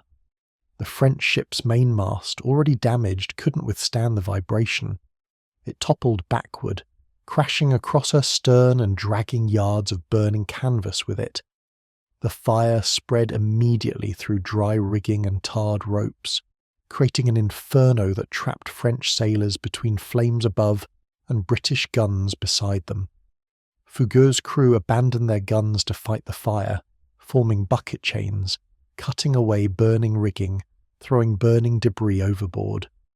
Temeraire's gunners showed no mercy. They continued firing into the burning ship, their balls punching through hulls already weakened by fire damage. Fougueur's structure began to fail. Her decks sagged. Her hull timbers cracked audibly. The ship was dying, consumed by fire and British iron simultaneously. Her captain finally surrendered at 2:50 p.m., hauling down colours that were already half burned. British boarding parties crossed over to take possession and immediately faced the challenge of keeping their prize afloat. The fire was out of control. Fougueux might sink before she could be secured. Prize crews worked frantically alongside French survivors to control the blaze, former enemies united by the immediate threat of drowning. The Spanish ship Monarca fought alone against 3 British vessels, surrounded and taking fire from all directions. Her crew was primarily inexperienced sailors pressed into service from coastal villages, men who'd never wanted to fight this battle. But they fought anyway with courage that transcended their lack of training.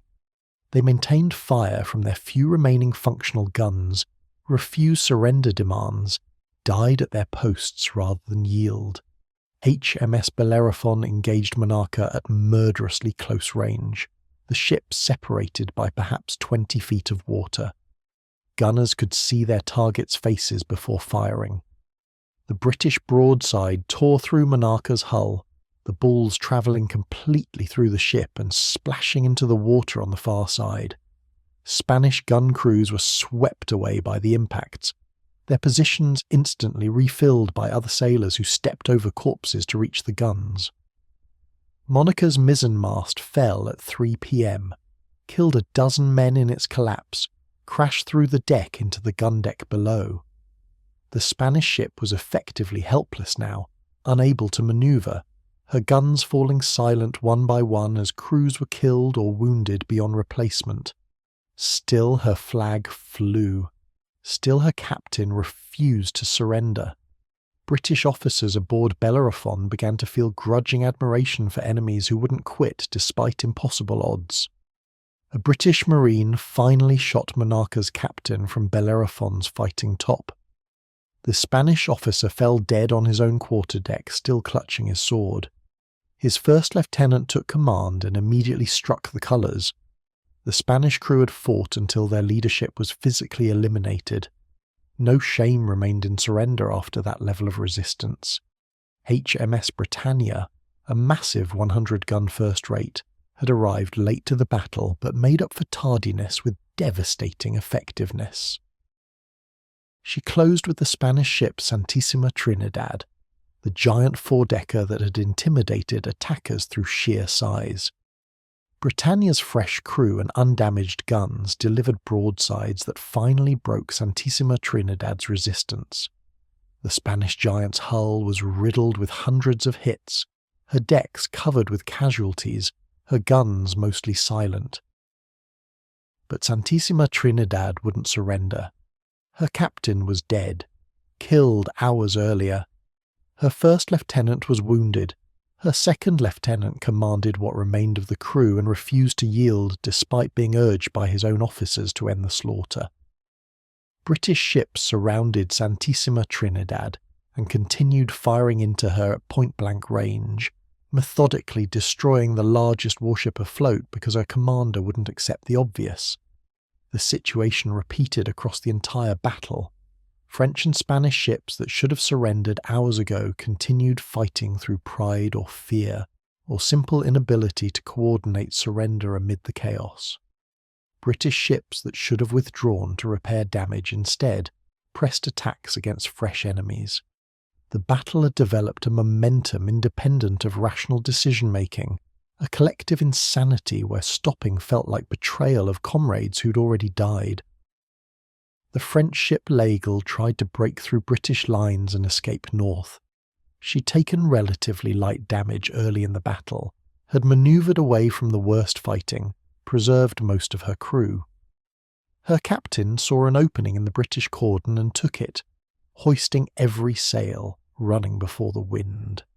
HMS Defiance spotted the attempted escape and gave chase.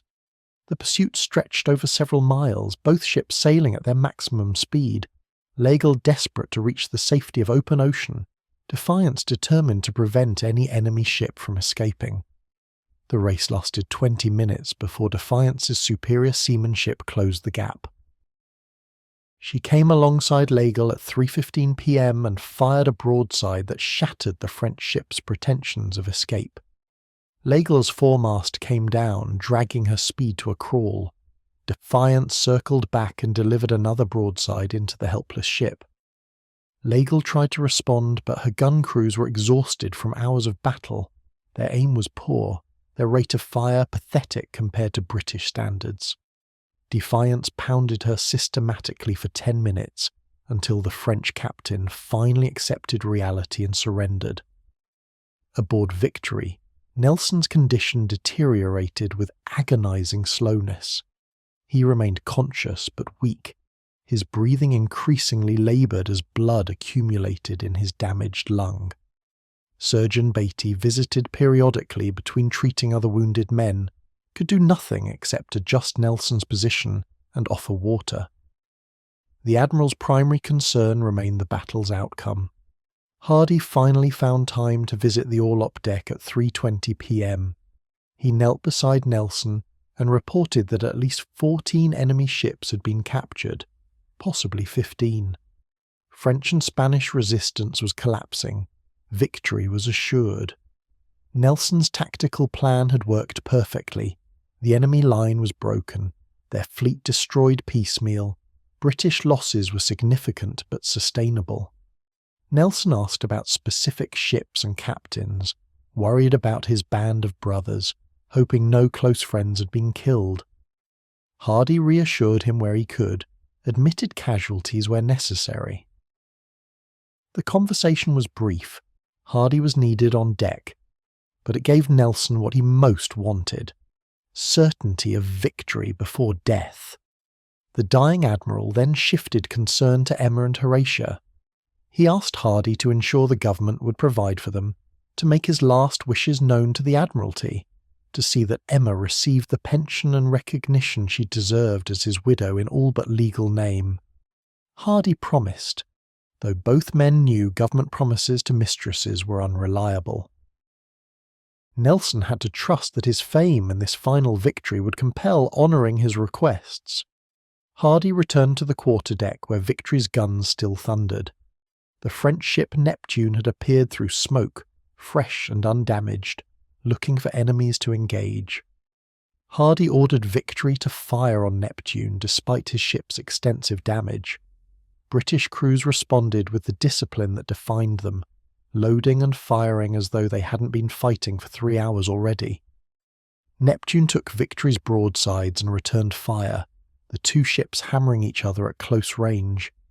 But Neptune was already isolated from friendly support, surrounded by British vessels converging from multiple directions. Her captain recognised the hopeless situation and tried to disengage, but HMS Leviathan cut off his escape route. Neptune was trapped. The Spanish ship Bahama, a 74-gun ship of the line, had somehow avoided serious damage through the battle's first hours by staying on the formation's periphery. Her captain had shown either impressive tactical skill or simple cowardice, depending on perspective. But at 3:30 p.m. his luck failed. HMS Colossus and HMS Orion engaged Bahama simultaneously, their combined firepower overwhelming the Spanish ship's defences. Bahama's crew fought well despite their captain's earlier caution. They maintained surprisingly accurate fire, damaged both British ships, killed and wounded dozens of sailors. but 2 against 1 was mathematics no amount of courage could overcome. Bahama's masts fell one after another. Her hull accumulated hits that left her taking on water. Her captain was forced to surrender at 3:45 p.m. to prevent his ship from sinking with all hands. The French ship Intrépide lived up to her name through resistance that bordered on suicidal. Surrounded by 4 British ships, her hull shot through, her masts gone, her crew reduced to a fraction of original numbers, she continued firing with 3 remaining functional guns.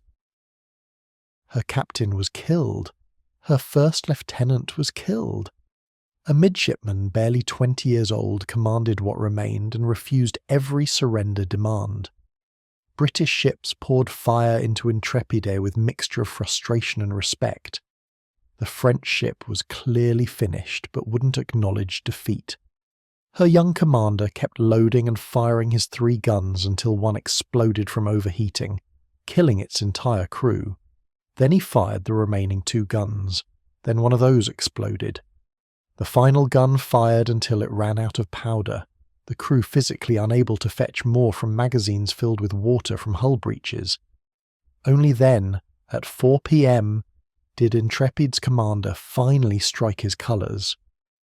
British boarding parties found a ship that was barely afloat, decks covered with dead and dying, hull holed in dozens of places, but fought to the absolute limit of physical possibility.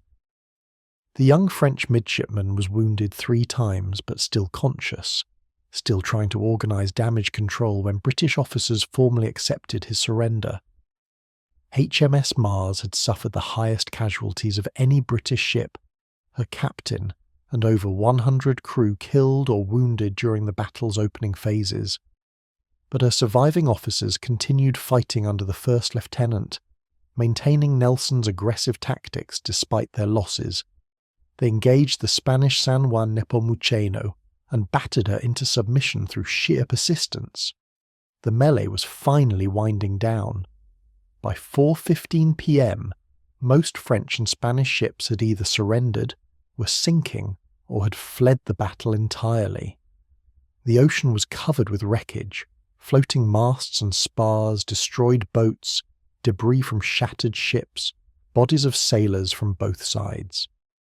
The water's surface was slicked with blood and oil from ruptured ships. 18 enemy ships had been captured by British boarding parties. 2 more were sinking or burning, their crews abandoning ship. The remainder of Villeneuve's fleet was scattered, individual ships fleeing south toward Cadiz or north into the Mediterranean, pursued by British frigates. The combined fleet had been destroyed as a fighting force. Napoleon's naval power was broken beyond repair. But the butcher's bill was staggering on both sides. British ships had suffered roughly 450 killed and 1,200 wounded. French and Spanish losses were catastrophic. Over 4,400 killed, 2,500 wounded, and thousands more captured. Some ships had lost 3/4 of their crews. Gun decks were abattoirs where men had died in layers, later casualties falling on corpses of earlier victims. The British wounded faced agonising treatment in the age before anaesthesia or antiseptics. Surgeons aboard every ship worked without pause, amputating shattered limbs with saws, extracting splinters from flesh, tying off severed arteries, all while patients screamed and struggled against sailors holding them down. Many men died from shock during surgery. Others survived surgery only to die from infections in the days that followed. Aboard Victory, Nelson's breathing had become shallow and irregular. Each inhalation was a struggle. He could no longer speak clearly, his words coming out as whispers that Beatty and the attending sailors had to lean close to hear. His skin had turned grey. His pulse was weak and irregular. Death was very close now. Hardy came below again at 4:25 p.m. He brought news that at least 18 enemy ships had been captured, possibly 20 if several ships now fleeing were eventually overtaken by pursuing frigates. Nelson had wanted to capture 20 ships. He was getting his wish. The victory was complete, decisive, exactly what Britain needed. Nelson asked about specific details: which ships were prizes, which British vessels had suffered worse damage, whether any French or Spanish ships had escaped in good condition. Hardy answered each question patiently, understanding that Nelson needed to know his tactical plan had worked, that the victory wasn't just in numbers, but in the comprehensive destruction of enemy naval power. Then Nelson's focus shifted. He stopped asking about the battle. His concerns narrowed to Emma, to Horatia, to his legacy.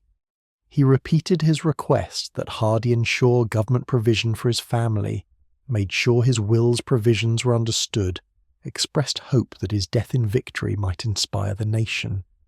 His voice was fading. The words came with increasing difficulty. At 4:30 p.m, Nelson lost consciousness for the final time. Beatty checked for pulse and found it barely present. Hardy remained kneeling beside the admiral, holding his hand, watching a legend die on a surgeon's table in the dim light of the orlop deck, while overhead the guns of his flagship continued firing at the last French ship still offering resistance. Victory's crew didn't know their admiral was dying. The battle still consumed their attention. They loaded and fired their guns, made repairs to damaged rigging, helped wounded comrades below decks, did everything sailors do in combat. Only Hardy and a small circle of officers knew that the architect of this victory was breathing his last breaths in the ship's bowels.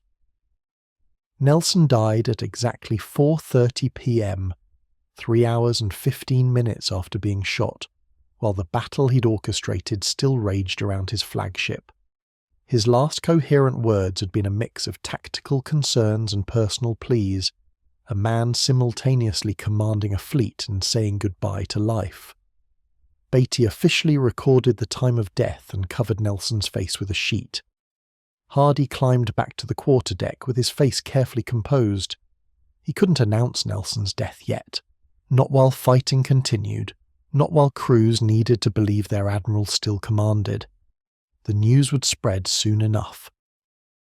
For now, Hardy had a battle to finish and a fleet to preserve. Grief would come later, once the killing finally stopped. The last major engagement ended at 4:45 p.m. when the French ship Achilles magazine finally exploded. She'd been burning for over an hour, her crew abandoning ship, jumping into the water, clinging to debris, anything to escape the flames consuming their vessel. British ships nearby had ceased firing, and instead sent boats to rescue French sailors from the water, the fighting temporarily suspended by mutual humanitarian impulse. The explosion was visible for miles. Achilles' entire midship section erupted in a column of flame and debris that shot hundreds of feet into the air. The blast wave knocked men off their feet on ships a quarter-mile away. Burning wreckage rained down across a wide area, some pieces still falling minutes after the initial detonation.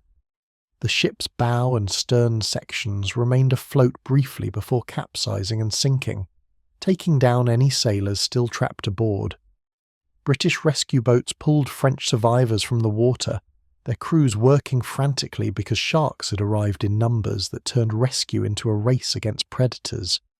Sailors screamed as sharks took them under. British crews fired muskets at the sharks, threw ropes to struggling men, hauled survivors aboard even as the water around them churned red.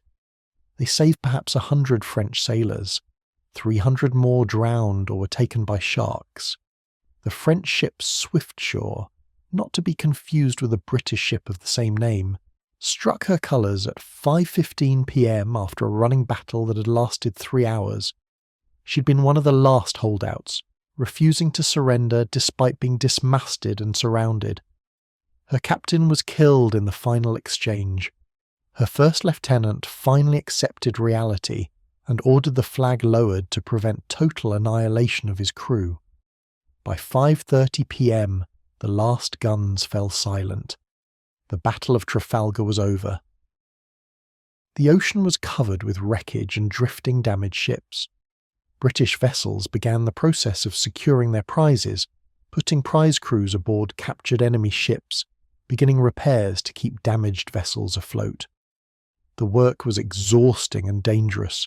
Many captured ships were barely seaworthy, their hulls holed below the waterline, their pumps manned by exhausted sailors trying to keep ahead of the flooding.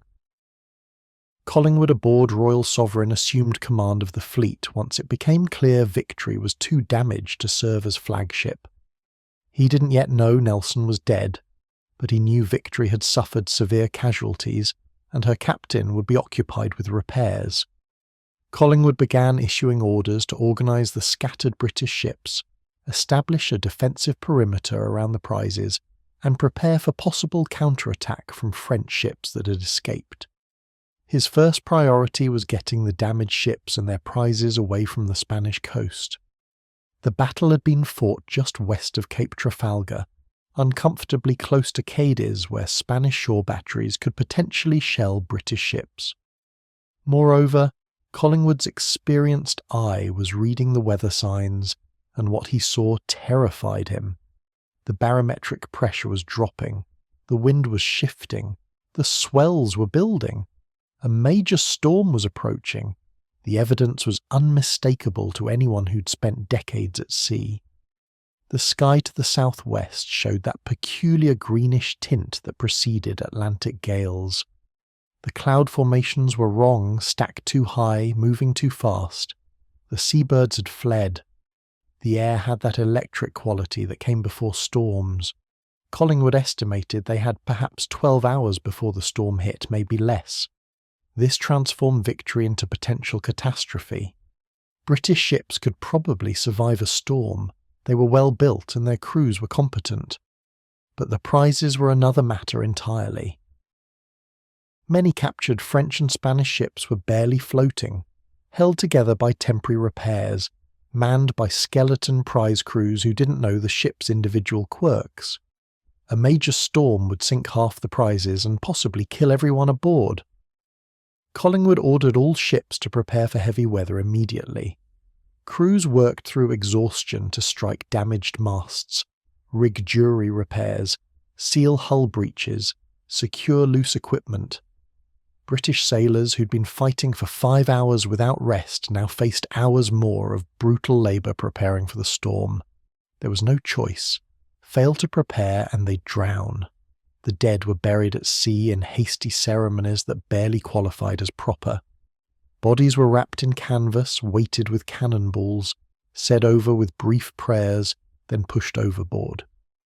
Hundreds of sailors went into the water this way, British and French and Spanish alike, their bodies sinking to the ocean floor where they'd remain forever. There was no time for individual funerals or lengthy services. The storm was coming. News of Nelson's death finally spread through the fleet at 6 p.m. when Hardy sent word to Collingwood. The announcement devastated morale despite the victory. Sailors who cheered the captured prizes now fell silent. Officers who'd been celebrating the triumph felt their joy drain away. Nelson had been more than their commander. He'd been their inspiration, their guarantee of victory, the reason they'd believed they could win against superior numbers. Collingwood took the news hard. He and Nelson had been friends for over 20 years, had served together on multiple ships, had corresponded regularly during years of separation. Collingwood had been the one to lead the southern column through the enemy line because Nelson trusted him completely. Now that trust had been rewarded with victory and paid for with Nelson's life, but Collingwood couldn't afford to grieve yet. He was in command now, responsible for preserving both the fleet and the prizes. The storm demanded his full attention. Personal loss would wait. He ordered Victory to secure Nelson's body in a barrel of brandy, the standard preservation method for important dead who needed to be transported long distances. The admiral would go home for a hero's burial. First they had to survive the next few days. The wind began picking up at 7 p.m., shifting to blow from the southwest with increasing force. The sea state deteriorated rapidly from choppy to rough to dangerous. Ships began to pitch and roll heavily, their damaged masts and rigging protesting the strain. Several prizes started taking on water faster than their pumps could manage.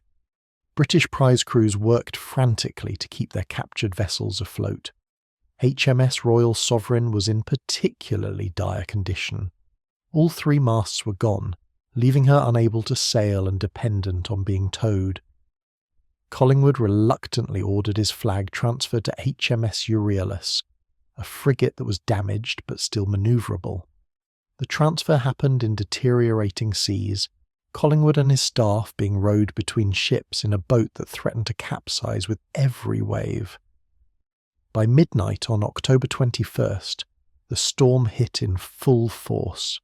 Winds exceeded 50 knots, creating 20-foot seas that threw warships around like toys. Rain fell in horizontal sheets that reduced visibility to 0. Thunder and lightning added nature's violence to the chaos. Ships lost sight of each other in the darkness and storm, each vessel fighting for survival independently. The French prize Fougueux sank during the night, her fire damage having weakened her hull beyond the point where it could withstand the storm. Her British prize crew and French prisoners barely escaped in boats, were picked up hours later by HMS Leviathan, after spending the night exposed to wind and waves. Several men died from exposure before rescue arrived. The Spanish prize Monarca broke her tow lines and drifted onto rocks near Cadiz, her hull breaking apart on the shoals. Most of her crew survived by abandoning ship and swimming to shore, but the ship herself was a total loss. Another Spanish prize, the Bahama, nearly suffered the same fate but was saved by extraordinary seamanship from her British prize crew, who managed to claw away from the rocks at the last moment. HMS Belleisle, dismasted and helpless, drifted dangerously close to the Spanish coast. Her crew could see the shore through breaks in the storm, could see the rocks that would destroy them if they couldn't regain control. They rigged a jury mast from spare spars, managed to set enough sail to give them minimal steerage, worked through the night in conditions that left everyone soaked and freezing and terrified. By dawn they'd clawed away from the coast, saved by seamanship and luck in roughly equal measure. The storm raged for 3 full days. British ships scattered across hundreds of miles of ocean, some driven south toward Gibraltar, others pushed north toward Cape St. Vincent, all of them fighting winds and waves that cared nothing for their recent victory. Crews went without sleep, working constantly to pump water, repair damage, keep their vessels afloat. Men were washed overboard and lost in the darkness. Others were injured by falling equipment or breaking lines. Several prizes simply disappeared during the storm, their fates unknown. They might have sunk with all hands. They might have drifted onto the Spanish coast and been recaptured. They might have survived but been blown so far off course that they'd take weeks to rejoin the fleet. The careful accounting of prizes captured during the battle became impossible to maintain. Ships that had been secure prizes at sunset on October 21st were gone by dawn on October 22nd. The massive Spanish ship Santísima Trinidad, the largest warship afloat, finally succumbed to her damage during the storm's second day. Her hull had been riddled with hundreds of shot holes during the battle, hastily patched but not sealed properly. The storm's pounding reopened the holes faster than pumps could manage. Water flooded her lower decks. She settled gradually deeper until the ocean claimed her completely, taking down over 200 souls, including her British prize crew and Spanish prisoners. HMS Victory herself nearly sank on October 23rd, when her main pumps failed during the storm's worst phase. Water accumulated in her hold faster than it could be bailed. Her crew formed bucket chains, passing water hand over hand from the bilges to be dumped overboard, working without rest because stopping meant drowning. They kept her afloat through sheer physical effort that left men collapsing from exhaustion. Nelson's body remained in its brandy-filled barrel in the hold, surrounded by water and chaos, the dead admiral coming home through circumstances as violent as the battle that had killed him. The French prisoners aboard British ships added to the challenges. Many were wounded and required care that stretched British medical resources. Others were simply excess mouths to feed from limited supplies. Some tried to retake their ships during the storm's chaos, forcing British prize crews to guard against mutiny while also fighting the weather. Several incidents of violence erupted, British sailors and French prisoners killing each other in dark gun decks, while storms raged outside. Admiral Gravina, the Spanish commander who'd fought alongside Villeneuve, was wounded during the battle and died of his injuries during the storm. His flagship Príncipe de Asturias managed to escape back to Cadiz with several other Spanish ships that had fled during the battle's final hours. Gravina died knowing Spain's fleet was destroyed, that thousands of his countrymen were dead or captured, that he'd led them into a disaster he'd predicted but couldn't prevent. Villeneuve remained a prisoner aboard HMS Neptune, watched as the storm destroyed prizes his fleet had become, understood that even in defeat he was presiding over catastrophe. He'd been right about everything: Nelson's tactical superiority, the combined fleet's weaknesses, the impossibility of victory. Being right gave him no comfort. He'd still lost the battle, lost his fleet, lost his honour. Death would have been preferable to this humiliation. The storm finally began to abate on October 24th. The winds decreased from catastrophic to merely dangerous. The seas calmed from mountainous to merely rough. Ships began to re-establish contact with each other, signalling across miles of ocean, taking roll call to see who'd survived. The accounting was grim. Of the 18 ships initially captured as prizes, only 4 remained in British hands. The rest had sunk, been wrecked, or recaptured by the Spanish. But the strategic result remained unchanged. The combined fleet was destroyed as a fighting force. Of the 33 ships that had sailed from Cadiz on October 20th, only 11 survived to reach port. The rest were captured, sunk, or wrecked. French and Spanish naval power was broken. Britain's mastery of the seas was assured for the foreseeable future. The cost had been enormous, the prize ships largely lost, but the victory was real and decisive. Collingwood began the slow process of organising the surviving ships for the journey back to Gibraltar and eventually England. Damaged vessels were towed by those still capable of sailing. Prize crews were reinforced on the surviving captures. Wounded were redistributed to ships with functioning surgeons. The fleet limped towards safety, moving slowly, watching constantly for more bad weather. Nelson's body remained sealed in its barrel aboard Victory, preserved in brandy that sailors would later claim to have sampled, creating the legend of Nelson's blood as a toast. Whether anyone actually tapped the barrel remained disputed, but the story captured the mixture of reverence and dark humour that defined British naval culture. Their greatest admiral was dead but coming home, pickled like meat for a long voyage. The news of Trafalgar reached England on November the 6th, when HMS Pickle arrived with Collingwood's official dispatch.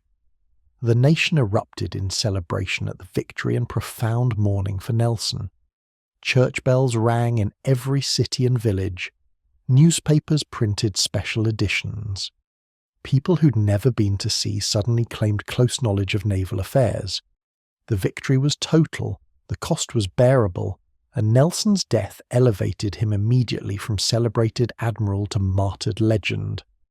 Parliament voted funds for a massive state funeral, the grandest ever given to a commoner in British history. Plans were drawn for monuments and memorials. Artists began painting scenes from the battle, often inventing details they found more dramatic than reality. The mythology of Trafalgar began forming before the fleet had even reached port, transforming a brutal naval battle into a symbol of British naval supremacy and national destiny. The actual sailors who'd fought the battle arrived home gradually over the following weeks, their ships limping into Portsmouth and Plymouth, their crews exhausted, wounded, traumatized by experiences that would haunt them for life. They found themselves celebrated as heroes by people who had no concept of what they'd endured. The gap between public celebration and private memory was vast and unbridgeable. The victory at Trafalgar ended forever Napoleon's hopes of invading England. Without naval power to escort his army across the Channel, the invasion was impossible. Napoleon acknowledged this reality and turned his attention east, marching his army from Boulogne toward Austria. 2 months later, he'd win the Battle of Austerlitz and dominate continental Europe. But Britain remained untouchable beyond the water. The irony was profound. Nelson died winning a battle that ensured British survival but didn't end the war. Fighting would continue for another decade. Millions more would die. Napoleon would only be finally defeated in 1815 at Waterloo. But Britain's role in that eventual victory was guaranteed by what happened on October 21st, 1805, when 27 British ships broke through an enemy line and destroyed a combined Franco-Spanish fleet through tactics, training, and a willingness to accept casualties that would have made other commanders hesitate. Trafalgar's legacy extended far beyond the immediate tactical result. The battle established British naval doctrine for the next century, vindicated aggressive tactics over cautious manoeuvre, proved that well-trained crews could overcome numerical disadvantages. Every British naval officer for the next 100 years studied Trafalgar, absorbed its lessons, tried to emulate Nelson's genius. The Royal Navy's dominance of the seas from 1805 to 1914 rested on foundations laid during those 5 hours of violence off the Spanish coast.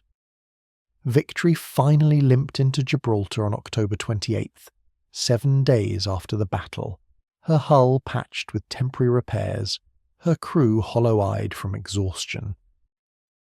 The great ship that had led Nelson's column through enemy fire now sailed under jury-rigged masts, her once pristine decks stained with blood that wouldn't wash clean. She carried 102 dead sailors and Nelson's corpse in its brandy barrel, both destined for England but by different means. The Gibraltar dockyard workers who came aboard to assess damage found a ship that had been shot through over 100 times during the battle and then battered by the worst storm in years. Victory's hull timbers were cracked, her masts were shattered stubs, her rigging was a tangled mess of spliced and knotted rope. One surveyor estimated repairs would take 6 months.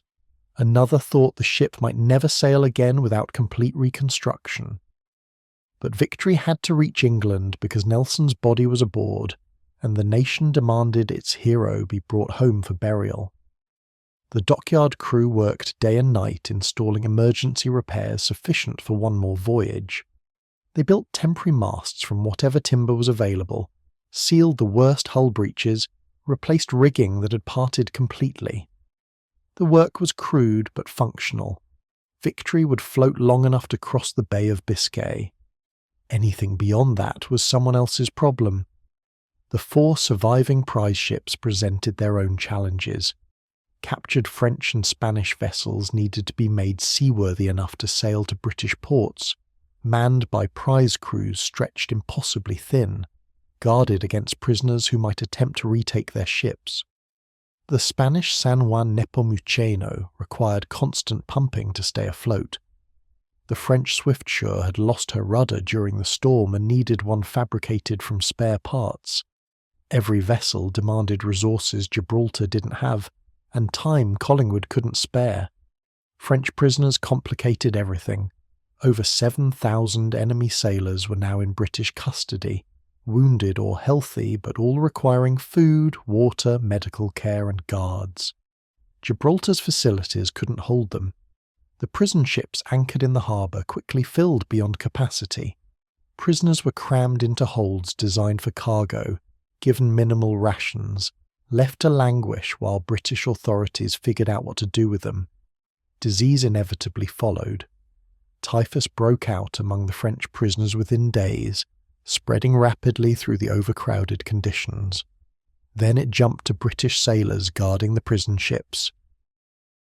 The epidemic killed dozens before it could be contained through crude quarantine measures that mostly involved throwing the dead overboard and hoping the living didn't catch whatever had killed them. Admiral Villeneuve remained isolated from the common prisoners, confined to quarters aboard Neptune as befitted his rank. British officers treated him with elaborate courtesy that made his captivity more humiliating than any prison cell. He dined with his captors, discussed the battle with men who defeated him, was forced to witness British celebration of French destruction. The psychological torture was exquisite, precisely because it was unintentional. His captors genuinely respected him as a professional, while also triumphantly dissecting his tactical failures. Villeneuve spent hours writing reports of the battle for the French Admiralty, explaining what had happened and why, trying to distribute blame while knowing he'd ultimately bear all of it. His analysis was brutally honest about the combined fleet's weaknesses and British advantages. He praised Nelson's tactics even while explaining how those same tactics had destroyed everything Villeneuve commanded. The reports were simultaneously professional military analysis and suicide notes from a man who knew his career and possibly his life were over. News of Trafalgar reached Paris on November 8th, 2 weeks after the battle. Napoleon's response was fury mixed with pragmatic calculation. The fleet he'd spent years building was destroyed. His invasion plans were permanently cancelled. But he was already winning battles in Central Europe, crushing Austrian and Russian armies through conventional land warfare where French advantages in training and tactics mattered more than they ever had at sea. Napoleon's official response minimized Trafalgar's importance. His propaganda ministry issued statements claiming the battle was a minor setback, that French losses were exaggerated, that Britain had suffered equally. The French public knew better. Sailors' families received news through unofficial channels, understood that thousands of their sons and husbands weren't coming home. But publicly questioning Napoleon's narrative meant prison or worse. The fiction was maintained. Napoleon ordered Villeneuve not to return to France. The message was delivered through diplomatic channels, but its meaning was unambiguous. Villeneuve's presence would be an embarrassment, a living reminder of defeat, a target for blame that Napoleon couldn't afford politically. Better that the admiral remain in British captivity indefinitely, eventually be exchanged for British prisoners, disappear into obscure retirement somewhere the emperor wouldn't have to acknowledge him. But the British released Villeneuve on parole in April 1806, part of a prisoner exchange negotiated through neutral parties. He travelled to Rennes in Brittany, checking into a hotel while arranging transport to Paris despite Napoleon's implicit warning to stay away. On April 22, 1806, Villeneuve was found dead in his hotel room, stabbed 6 times in the chest with wounds the local magistrate ruled self-inflicted. The official verdict was suicide, a disgraced admiral taking his own life rather than face the emperor's wrath. Evidence supported this conclusion. Villeneuve had been depressed, had written letters suggesting he expected punishment, had purchased a knife the day before his death. But 6 stab wounds seemed excessive for suicide. Rumours immediately circulated that Napoleon's agents had murdered him, that the suicide was staged, that Villeneuve had been eliminated to prevent him from testifying about the emperor's role in the naval disaster. The truth died with Villeneuve. Whether he killed himself from shame or was murdered to silence him remained forever unclear. Either way, the man who'd commanded at Trafalgar was dead within 6 months of the battle. His life ended by violence related directly or indirectly, to that October day off the Spanish coast. Back in England, preparations for Nelson's funeral consumed the nation's attention through November and December 1805. Victory finally reached Portsmouth on December 4th, after a voyage that took twice as long as normal due to storm damage and contrary winds.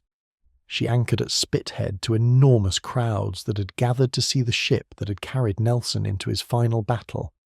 Nelson's body was transferred from its brandy barrel to a lead-lined coffin, then placed in an ornate sarcophagus for transport to London. The coffin was made from timbers of the French ship L'Orient, which had exploded during the Battle of the Nile in 1798, a deliberate choice that symbolised Nelson's entire career of victories over France. The poetic symbolism was exactly the kind of detail that transformed Nelson from man into legend. The funeral cortege travelled from Portsmouth to London by water, sailing up the Thames in a procession of barges that took 2 days. Crowds lined both banks of the river watching the passage of their dead hero. Church bells rang continuously. Cannons fired salutes. People wept openly for a man most had never met but who represented something essential about British identity and naval supremacy. The funeral itself on January 9th, 1806 was the grandest state ceremony Britain had ever staged for anyone below royalty. Nelson's coffin was carried through London streets on a carriage modelled to look like Victory, complete with miniature masts and rigging. Hundreds of thousands of people lined the route from the Admiralty to St. Paul's Cathedral. Sailors from Victory served as pallbearers, carrying their admiral's remains for the final time, the ceremony at St. Paul's lasted 4 hours, involved multiple choirs, featured speeches that elevated Nelson's tactical genius and personal sacrifice into almost religious terms. He wasn't just a successful admiral, he was a martyr who'd given his life for England, a Christ-like figure who'd saved his nation through sacrifice. The mythology was being created in real time, transforming the small, damaged, complicated man into a symbol of everything Britain wanted to believe about itself. The burial took place in the cathedral's crypt, Nelson interred directly beneath the dome in a sarcophagus, originally intended for Cardinal Wolsey but never used. The location was symbolically perfect. The centre of the cathedral, the highest point of the crypt, impossible to miss. Generations of British schoolchildren would visit Nelson's tomb, learn about Trafalgar, absorb the lesson that tactical innovation and personal courage could overcome any odds. Emma Hamilton attended the funeral but wasn't given an official role. She was Nelson's mistress, not his wife, and Victorian propriety demanded she be marginalised despite Nelson's dying wishes that she be recognised and provided for. The government gave her a modest pension, far less than Nelson had hoped for, then largely forgot about her. She spent Nelson's legacy paying off debts, trying to maintain appearances, descending gradually into poverty. She died in 1815 in Calais, France, essentially broke and alone except for Horatia. The woman Nelson loved more than anyone, for whom he'd risked his reputation and whom he'd begged the nation to care for, was abandoned by the same government that turned her lover into a national saint. The contradiction was typically British. Celebrate the hero, ignore the inconvenient personal details. Horatia survived, eventually married a clergyman, lived into her 70s. She maintained Nelson's memory through her own long life, corresponded with historians researching her father, corrected inaccuracies in popular accounts of Trafalgar. She never publicly acknowledged the circumstances of her birth, but privately took pride in being Nelson's daughter. Her descendants carried Nelson's blood into the 20th century. The strategic consequences of Trafalgar became clear gradually over the following decade. Napoleon never attempted another invasion of Britain, focusing instead on continental dominance through the land campaigns where France excelled. He conquered most of Europe between 1805 and 1812, redrew maps, installed puppet governments, created an empire that stretched from Spain to Poland. But he couldn't break the British blockade.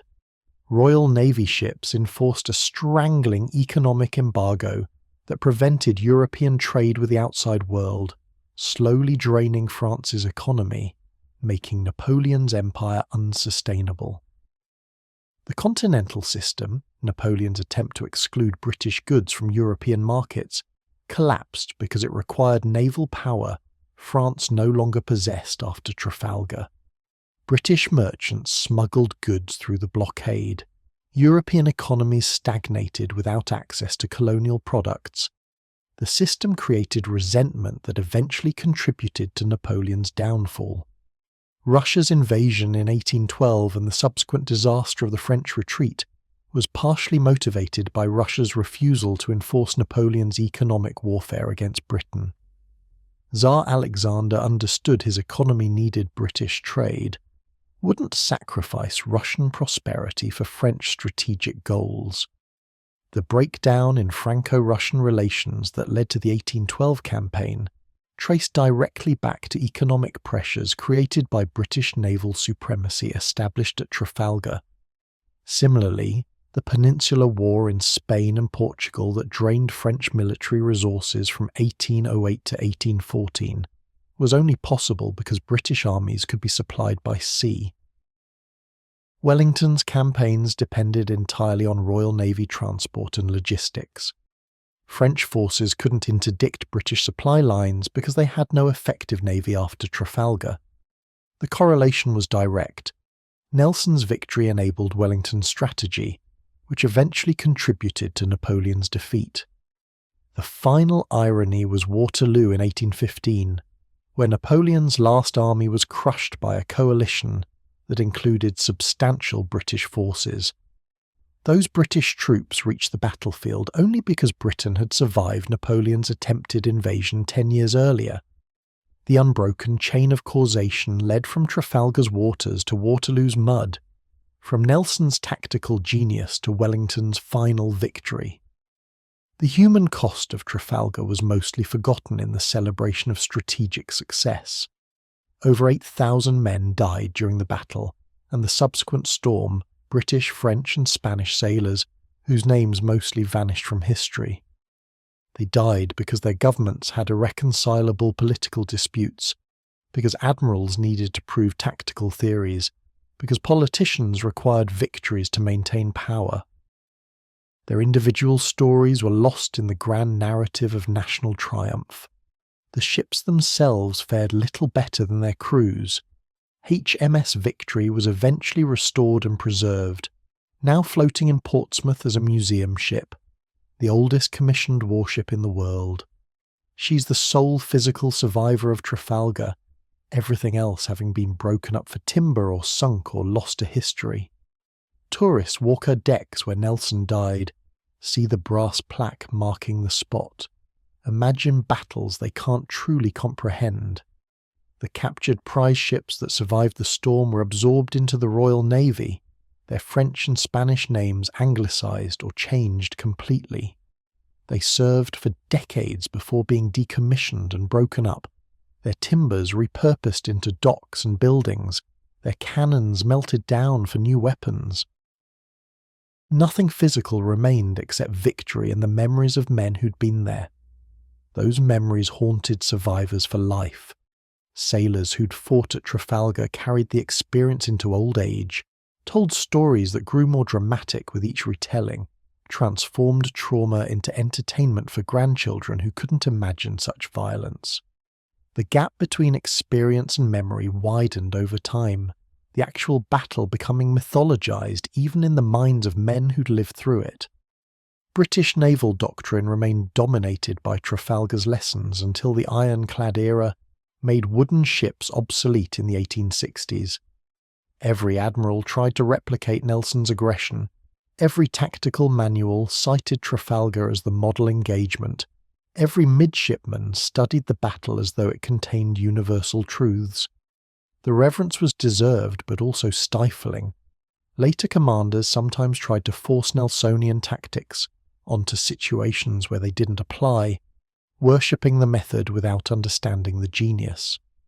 The battle's legend grew through the Victorian era as Britain's empire expanded globally.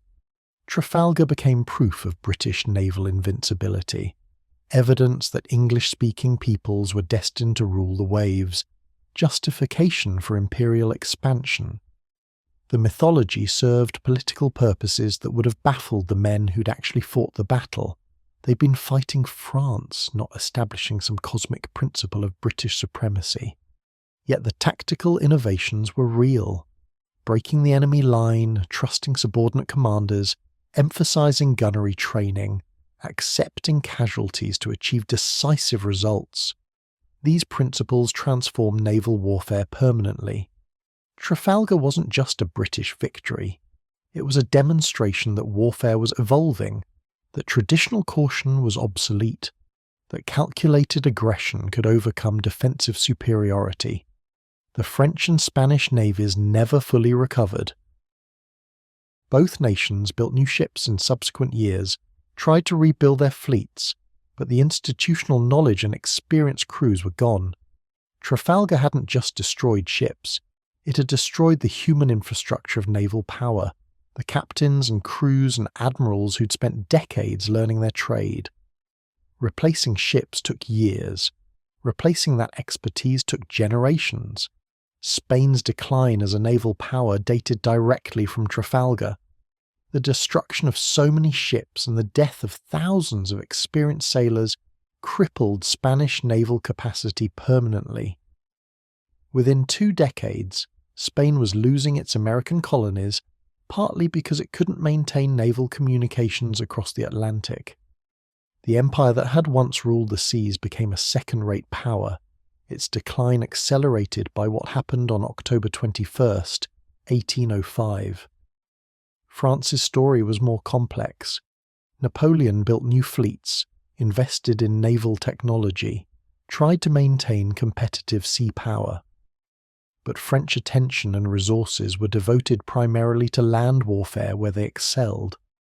The navy remained perpetually underfunded and undertrained, unable to challenge British dominance until the ironclad era created new opportunities through technological revolution rather than tactical innovation.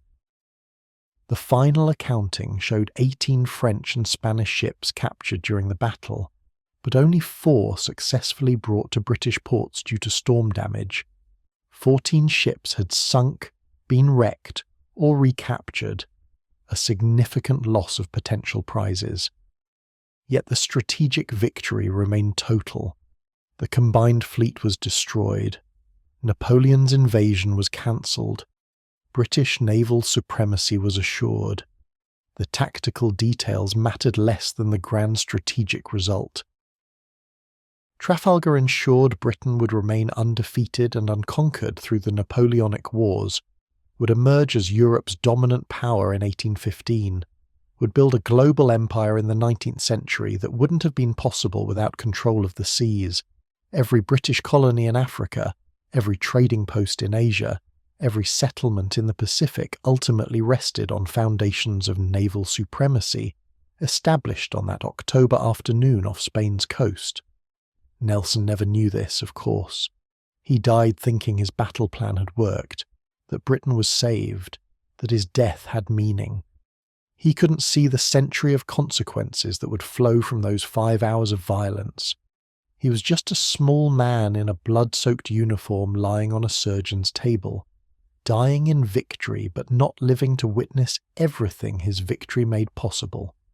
The legend would outlive the man by centuries, but the man only knew the immediate moment, pain and difficulty breathing and satisfaction that he'd done his duty. That satisfaction had to be enough. For Nelson, for the thousands who died with him, for the sailors who survived traumatized and damaged, it was all there was. The grand strategic consequences, the century of British dominance, the transformation of naval warfare, all of that came later. In the moment, there was only blood and smoke and the terrible mathematics of violence, men killing each other for reasons most barely understood, dying for countries they'd never chosen, following orders from admirals who'd never see the horror they'd created. Trafalgar was the last great Age of Sail battle, the final demonstration that wooden ships and iron men could decide the fate of nations. Within decades, steam power and iron hulls would make such battles obsolete. But for one perfect moment in naval history, everything old culminated in a clash that would never be repeated. Tactics refined through centuries of warfare reaching their ultimate expression off a Spanish cape on an October day when the wind was light and the killing was easy.